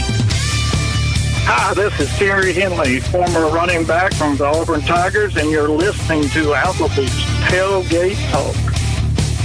And welcome back to Applebee's Tailgate Talk, ladies and gentlemen. Tom McClung here, old Tomcat, alongside Todd the Bod Tomlin, producer extraordinaire Tim Lambert. We're live here on WKAC, the Big 1080, Athens, Alabama. And we've got the head football coach, Jonathan Snider from Ardmore. Did you hear that? Todd's drinking his straw and got to the bottom and turned a little air there. Hit the bottom. Coach Snider, welcome. That man a refill. I know, right? We were taking a break a little while ago, and right before we went off our air, he crunched a chicken finger. Well, normally it's fine, but Tim has got this brand new mixer here, and it's like we're speaking in a recording studio. Every little I'm just trying to draw people into Apple. So. I thought you burped there for a minute. No, it was a crunch. Never burp on air. Hey, Coach, football season started last night. Well, it's been starting before that. Games started last night. Yeah. Welcome to the 2022 football season, ladies and gentlemen. It's here. Absolutely. You played Mae Jemison. I think you win? Yes, sir. We played a jamboree with Mae Jemison, played varsity kids the first half and the first drive of the second half, which is, pretty much the norm in jamborees. Our varsity kids were able to come away with 14-0, victory or whatever you want to call it. Then we put our JV kids in and got everybody, every kid on our team got reps. That's good. Oh, good. So it was a good night for us. Did you have a pretty good crowd, you feel? Yeah, we had a good turnout. Good. It was, the community's pretty excited, so we'll see if we can uphold our end of the bargain. Yeah, you will. Coming off 7-4 and 3-3 in the region last year, it's pretty good. And open up with West Limestone, like right out of the gate, man. I think y'all play the week before a lot of other teams play this year. Well, you know, we do a week 0 and have a bye week during the year. So, you know, some teams choose to play, you know, Jamboree next week and then play 10 straight games. And I like having that bye week. You know, if it fits right, I like having bye week middle of the year. You know, you get to see where your team is and maybe, you know, spend a week working on some things for the stretch run toward the end of the year. That's a good idea. Yeah, but we, you know, Shelby and I moved we moved our game from end of the year to the first of the year, you know, try to generate some, you know, early in the year, some of that compassion that people bring, you know, to the end of the year. And, you know, it's going to be a good atmosphere Friday night. Oh, yeah. Yeah, it's going to be great, man. That's 2 local schools with good communities that support their teams, and so the crowd should be good. And, you know, as far as I know, y'all might be the only game in town that night. So. Clemens is playing Holly Pond. Are they? Okay. What's that, Friday? Yeah. Oh. Oh, there's. Yep. Well, so there's more games than I thought. So how many seniors, or not seniors per se, but how many starters do you have returning? We've got 13 starters returning from last year. We've got more kids out this time, which is a good thing for us. But you know, with that comes some inexperience. You know, after practice Thursday, I called my kids up and I asked the kids that had played some meaningful snaps on Friday night to step to one side. And it was 15 of our 60 that had played meaningful reps on Friday night. Wow. So, you know, we've got more kids out, but you know, I mean, we've got a really, really good nucleus of kids that's played a lot of football, which is a good thing. But we also have a large group that we're asking some things out of that haven't played a lot. So, you know, we need some really, really good leadership to step up. I felt like last night was a step in the right direction. You know, things that you look for in a jamboree. You know, I think, you know, we were able to see some stuff that definitely we've got a long way to go. But we also, you know, started to see some things that we can, you know, build upon and, you know, try to get this thing going, you know, pretty early because, you know, Coach Davis is going to have his group ready to roll next week, I know, and he does a great job at West Limestone, and they have great players and great kids, and you know, we better bring our lunch bell and our hard hat because it's gonna be a war Friday night. Yeah, they like to hit and they hit hard, and what y'all do too. So that's what's exciting about those kind of games, man. It's just in the trenches, man, and boom, man, heads are cracking, and I love those kind of games, man. Keith Jackson used to call it. It's a Donnybrook on Friday night. Yep. So it ought to be a pretty physical war. I know Coach Davis and I both preach a lot of physicality, a lot of toughness, you know, within the cultures of our program. And, you know, I'm excited about it. I respect what he does. And, you know, we talk on the phone a good bit. So, you know, it's hopefully it's a fun night, injury-free night. Hopefully both teams can give, you know, fans a good night of football.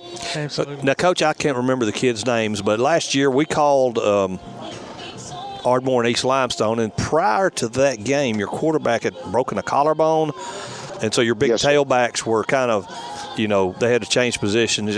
Do you have those kids back if you can? Yes, sir. Braden Hillis was our starting quarterback last year.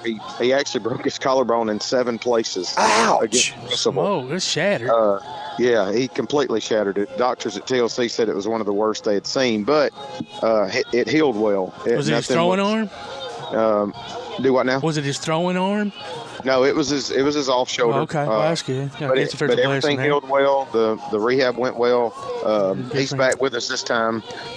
You know, and he gives us an opportunity to throw the football a little bit. You know, he does a good job of what we ask him to do.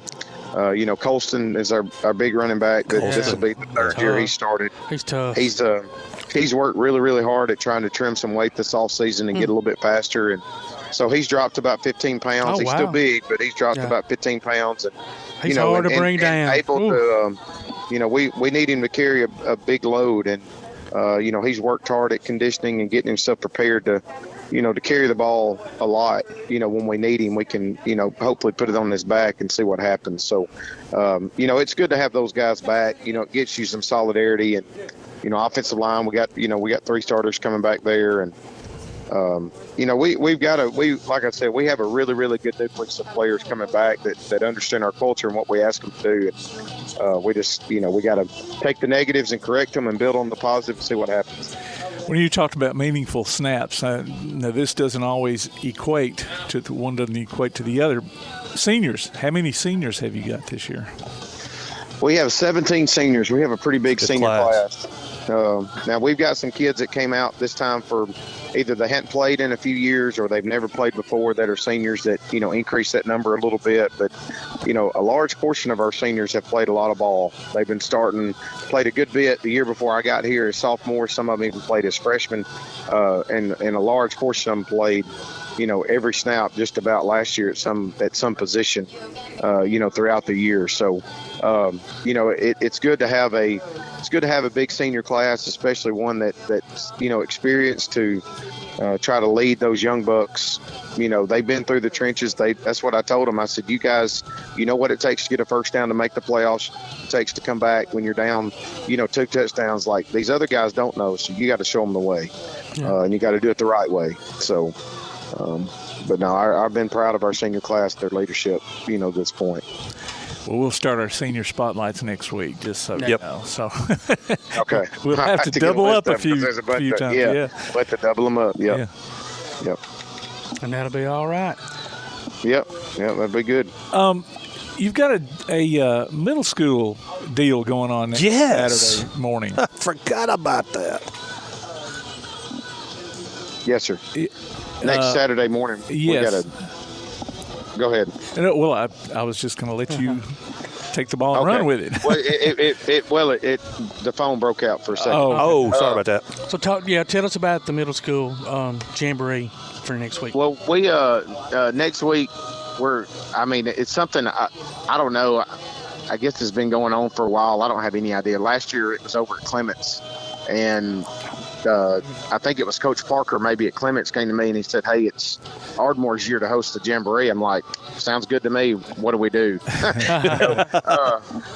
So anyway, we're playing. We got some middle school teams coming in.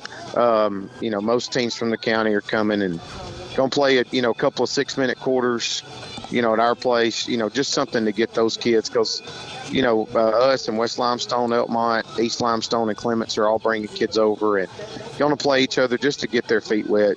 Those kids work hard too, trying to give them a spotlight by themselves. And that's great. It'll start at 9:30 Saturday morning, and it'll hopefully be done by lunch. But it'll be a fun atmosphere for those kids. It may be hot, but it'll be a fun atmosphere for them. Yeah. And for those who don't know, you can get tickets on the GoFan app.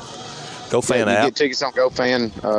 That link will be posted this week too on all of Ardmore social media accounts. And okay, cool. It's $5 charge. Anybody non-school age is free. We'll have concessions there. I think maybe there may be some type of food truck or cone of ice or something that may be there as well. So, people come up, see some of these middle school kids get after it for, a couple of 6-minute quarters, and then enjoy the rest of your Saturday. Well, I'm thinking about Tailgate Talk coming up there and doing our show from that. That'd be awesome. That's kind of what I was wondering, how long it would take, and if it would, if it'd be over halfway through the show or something like that. The coach, will those, speaking of Tailgate Talk, will those quarters be for example, last night Clemens went to Loretto to play a Battle of the Border. Some of the quarters were staggered from some of the other teams. Clemens played Loretto 2 consecutive quarters. Will it be like that, or will it be staggered back and forth, or will it be 2 consecutive quarters for each team? So, for instance, we'll play, and I can't think of the schedule off the top of my head, but Ardmore will play Elkmont for 2 6-minute quarters. Okay. And then Elkmont will play West Limestone, and then West Limestone will play somebody. So a team will play back-to-back. But it'll be a different team. But you'll play 2 quarters per team. So last year, I think we only did like an 8-minute quarter, and that was it. Okay. This year, we decided to do 6-minute running clock for 2 quarters. Just to give them maybe a little bit more time. That still fits into the jamboree mold and not going to be there just all day. So we're going to play 2 6-minute quarters against different teams, but teams will play back-to-back. And Ardmore will play first and last. So it's like game times are like 9:30, 10, 10:30, 11, 11:30, something like that, are the game times. That's great. That's fine. Coach, we sure appreciate it. We'll looking forward to seeing you next Saturday morning then. That sounds good. I appreciate you guys coming up. Good luck throughout the season, man. All right. Thank you guys so much for what you do. Thanks, Coach Snider. Appreciate you. Coach. Bye-bye. All right. Ladies and gentlemen, Coach Jonathan Snider, head football coach of the Ardmore Tigers. It's time to take a quick break. You're listening to Applebee's Tailgate Talk on WKAC, the Big 1080.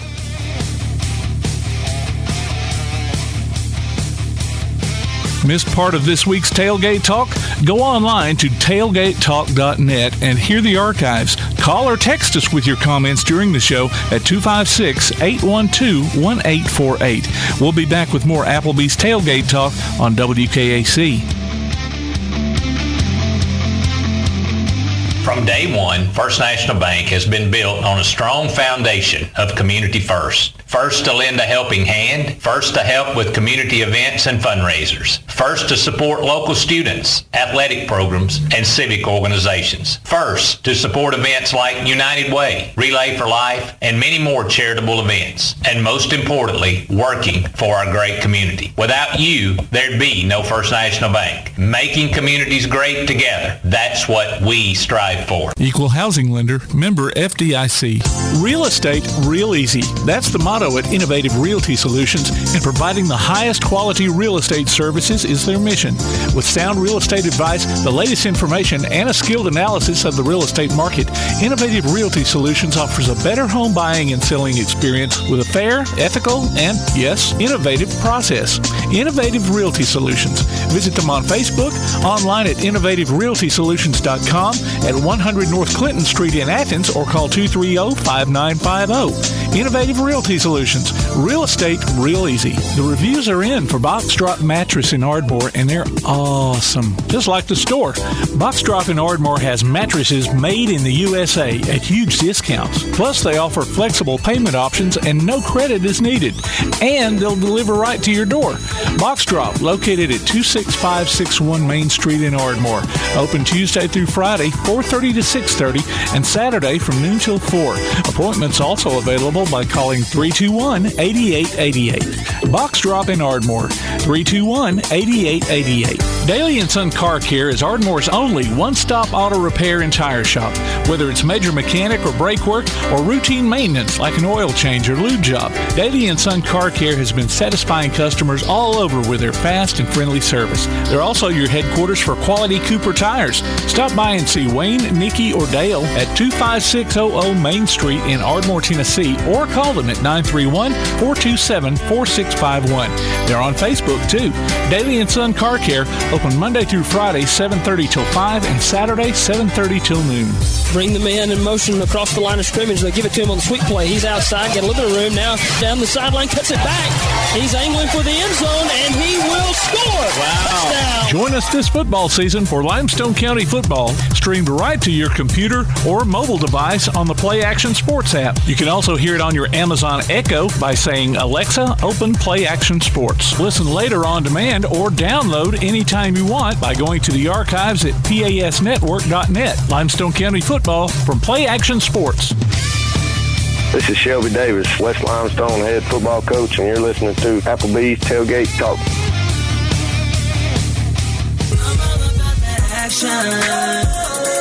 I'm all about that action. I'm all about that action. I'm all about that action. I said I'm all about that action. And welcome back to Applebee's Tailgate Talk, ladies and gentlemen. Tom McClung here, Old Tom Cat, alongside Todd the Bod Tomlin, producer extraordinaire Tim Lambert. And we've got on the First National Bank hotline, making communities great, our friend AP Steadham. AP, welcome back to the show.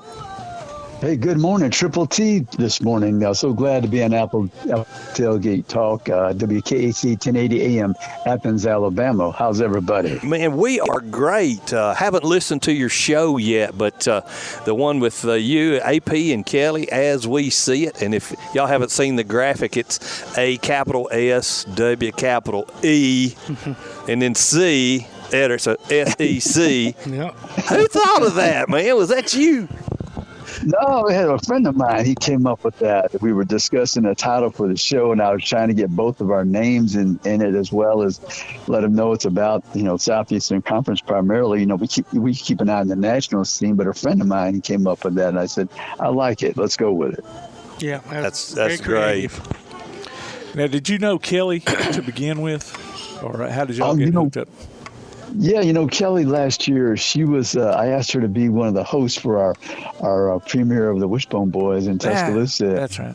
And so that's how we met. I mean, I've seen her. She was on television in Channel 15 down in Mobile. She's on the radio in Mobile now. And I just liked the way she presented herself. And I thought that we could be a good team and have a good chemistry on air. I like the way Tim asked you, did you know her prior? You know everybody very pretty woman. Yeah, that was a stupid question. I mean, now if she was 88 and weighed 450, you probably wouldn't know her, but that's a different story, I guess. You got the edit button for later there, Tim. No, I'm just saying. That wasn't the worst thing that's ever that's come across this show. That's true. So we're Auburn's first scrimmage is tomorrow. We're getting into the teeth of fall camp. Yeah. Right. Fall practice, not really a camp. How are things looking for Alabama that you see? Of course, I don't follow all of my own life stuff goes for Auburn, but what are you seeing coming out of Tuscaloosa right now? Yeah, they had the injury. JoJo Earl broke his foot. So I want to ask you about this, AP. We just had Chris Carlisle, who's written a book, and he was a former strength coach at Tennessee, Arkansas, USC, Seattle Seahawks, to name a few. And I even asked him, and not because of JoJo, just in general, because you see all these non-contact injuries happening over and over. Man, are these athletes overtraining or not training enough? Or, geez. Yeah. I heard that's kind of an issue possibly with the shoe. In other words, They don't have the support. They're trying to make it as light as they can. So sometimes you get on the outside and you have that type of injury. But that's something that I heard. I'm not sure. That's interesting. Yeah. And I wouldn't doubt that. The lighter the shoe, the less support, I would think, right? I mean, right. Yeah, they're trying to streamline it. Technology is only so good. Yeah, and you hate to see JoJo get hurt. Oh, they said he was doing so good. Playing very well, and he's a Jalen Waddle type. I don't ever try to compare players. But it gives you a visual with his style of play. Right. So, but this always gives an opportunity to someone else. I mean, let's think about this for a minute. When Jalen Waddle was injured in the Tennessee game, returning that kickoff, the opening play, I believe, Devontae Smith won the Heisman Trophy. That never would have happened if Jalen was on the team.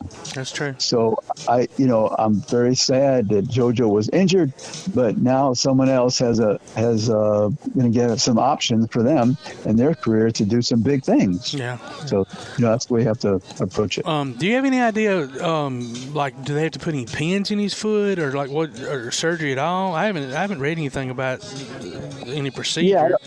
Yeah, I don't know, but I think it was like 6 to 8 weeks. Yeah. I mean, I don't know if they have to put any pins in it. I'm thinking maybe they reset it or something like that. I was just curious. I'll have to check with my doctor friends. There we go. But 8 weeks, So, and everybody's body heals differently, so we'll see what happens. But I'm excited for the season. I was thinking about we had a discussion about the non-conference games. That's always something that piques my curiosity. I mean, how does somebody schedule? And everybody in the SEC has some type of either Power 5 team, or you see Arkansas playing Cincinnati. Who knew? That would be possibly a tough game. Now they're revamping their team. Cincinnati, 8 or 9 players in the draft. I mean, that's phenomenal with Cincinnati. That program, 8 or 9 people in the draft. I mean, we've seen years where Texas, a blue-blooded team like Texas, had nobody drafted, or Notre Dame or somebody like that. Yeah. Cincinnati, 8 or 9. That's what a great great progress they've made with that program. Yeah, absolutely. Absolutely. So, what are you looking forward to most this year coming out of the SEC, whether it be Alabama, Auburn, whoever? LSU's got a new coach, and obviously expectations there. Right. I would think I'm looking for can Bryce Young be the second person to win the Heisman Trophy twice, like Archie Griffin of Ohio State? Yep. Can Georgia place all those 15 players, the record-setting number that were drafted? Can Kentucky move up and be that third team behind Alabama and Georgia? Can they challenge Georgia in that final home conference game? Let's say not stub their toe along the way. Can LSU come alive again with all that talent down in Baton Rouge? Can Texas A&M with that $75 million coach do better than 8-4? Can Arkansas without Trey Burks, a wide receiver? Jefferson relied on him quite a bit. He was a tremendous player. Oh my goodness, he was. Can they match this season? Because he's a good quarterback, but man, that number 16 was so valuable for them. Can Florida get moving in the right direction again with all that talent in the Sunshine State? You look at Ole Miss, and they duplicate what they did. I mean, you have that quarterback coming in from USC. Hey, let's think about this. There's a game where West Virginia, I think, plays Pittsburgh. Think of this. I don't know if this ever happened.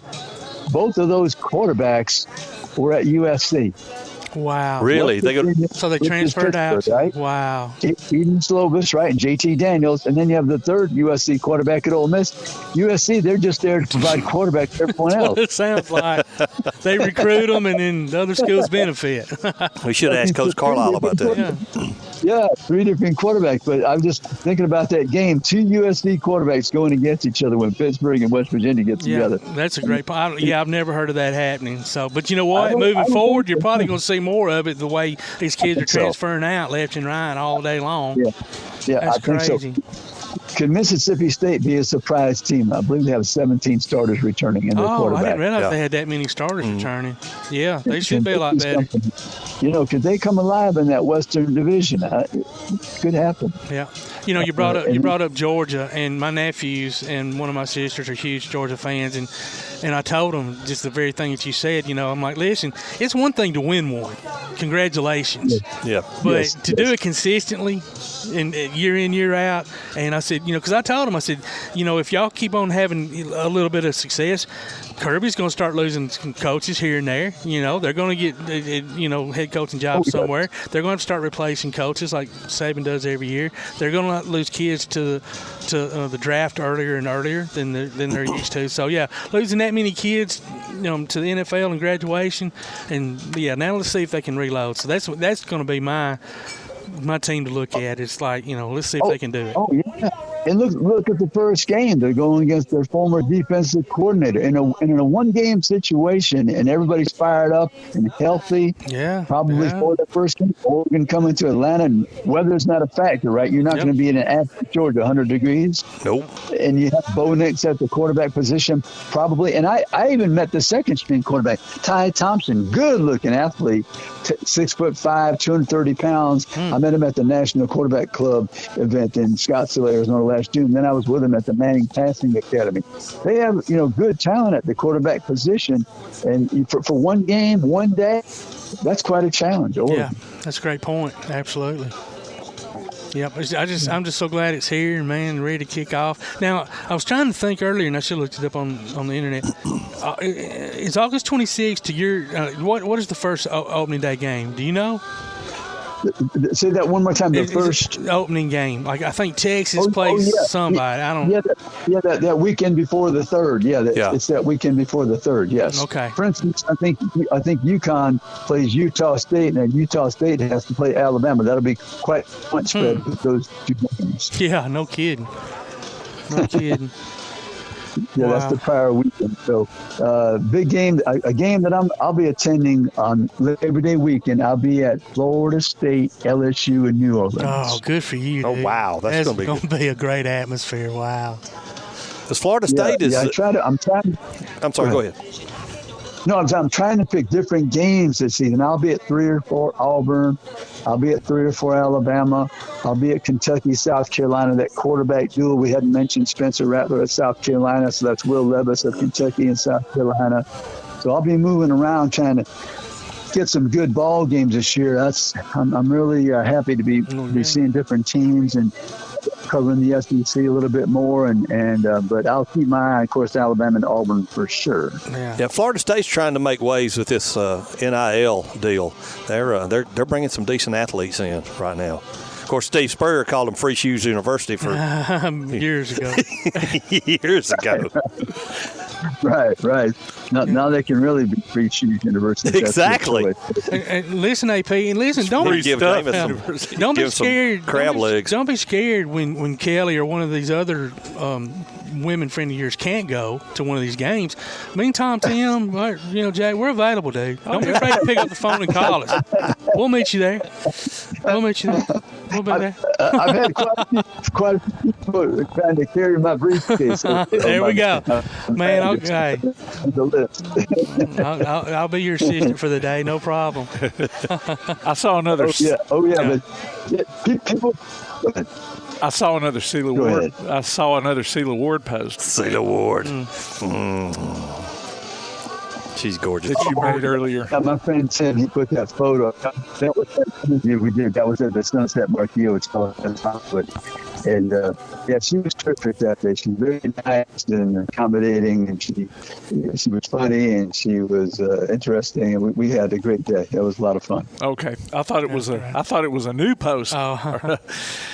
I thought, man, he's met up with her again. No, it was wild.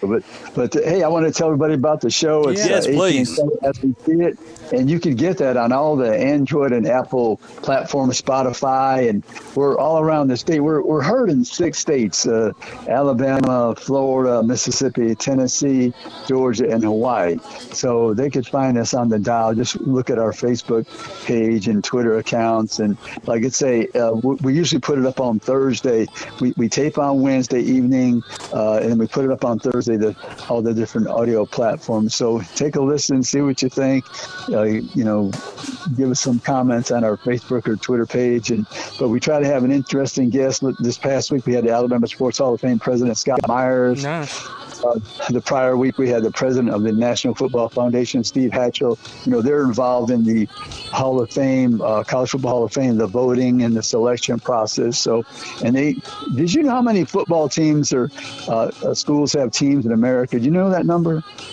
I do not. Colleges, 774. I never would have guessed that. Is that all divisions?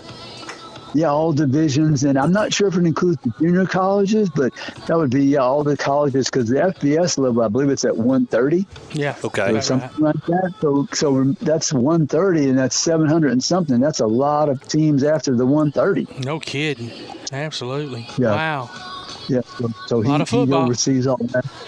A lot of football being played across this country. You get opportunities if you want to compete, and then especially with the transfer rule now, good gosh, you could play at a lower level and you can really stand out. You can make that leap. Yeah, absolutely. That is the truth. And there's going to be kids take advantage of it.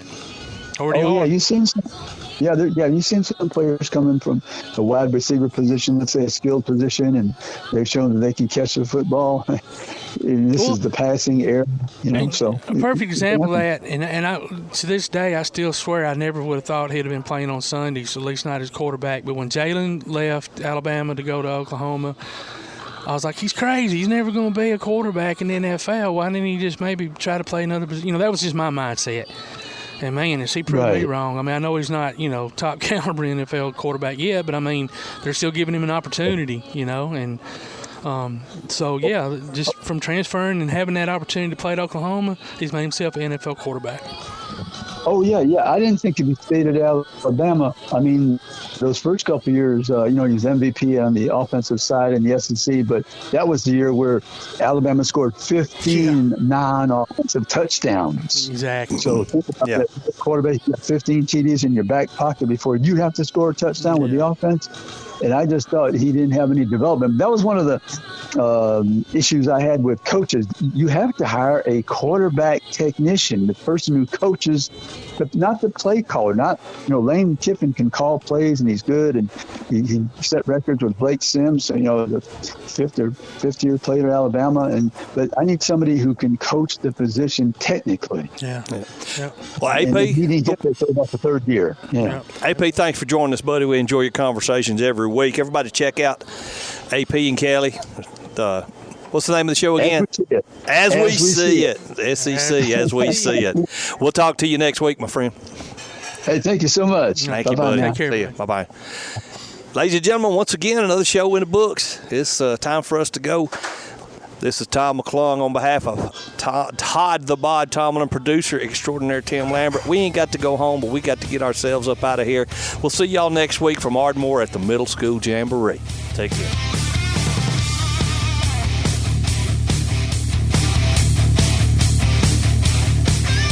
Caution. The temperature isn't the only thing soaring this summer. Call Ardmore Telephone Company today and upgrade your internet to move faster than ever. If you're a current customer, we'd love to discuss our internet options so you can connect to everything you need.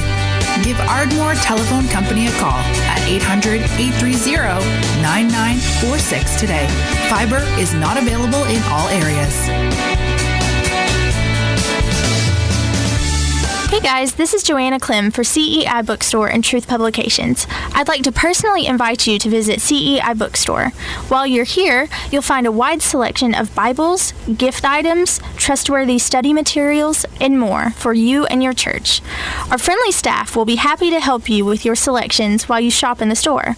We even offer personalized Bible imprinting and gift wrapping. Not in the Athens area? Enjoy shopping with us online at truthbooks.com.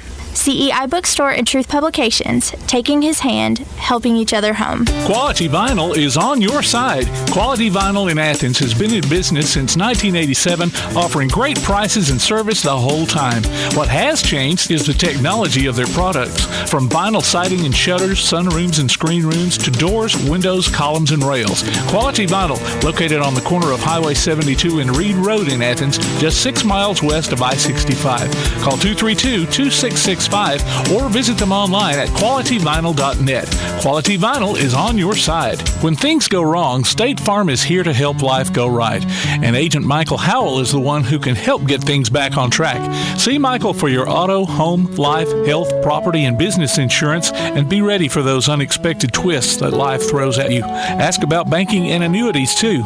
Call State Farm Agent Michael Howell at 232-5400. Visit him online at michaelhowell.net or go see him at 903 South Clinton Street in Athens. State Farm Agent Michael Howell. There when things go wrong, here to help life go right. Your roof is the first line of defense for your home. Do you have water stains on your ceiling? Paint peeling off your walls? Shingles missing? It's probably time for you to get your free roof inspection. Locally owned and operated, licensed, and insured. Yellowhammer Roofing is the Yellowhammer State hometown team. Yellowhammer Roofing. Let our family protect what's most important to you, your family. 256-232-1933 or online at yellowhammerroofing.com. P4 Physical Therapy is a new outpatient provider offering community-based care with a unique partnership model that allows them to consistently deliver world-class outpatient care, emphasizing personalized hands-on treatment. Whether it's orthopedic, physical, geriatric, or manual therapy, sports or neuro rehab, telehealth, or most any type of muscle or joint pain, P4 Physical Therapy promises to treat you with integrity, compassion, faithfulness, and selflessness. Locations in Athens, Huntsville, and Winfield, Alabama, as well as Fayetteville and Knoxville, Tennessee. Look for them on Facebook or online at p4physicaltherapy.com. You've been listening to Applebee's Tailgate Talk, live from Applebee's Neighborhood Grill on Highway 72 East in Athens, just off I-65. You can hear the archive of this and other shows online at tailgatetalk.net. Applebee's Tailgate Talk is a production of Play Action Sports on 1080 WKAC.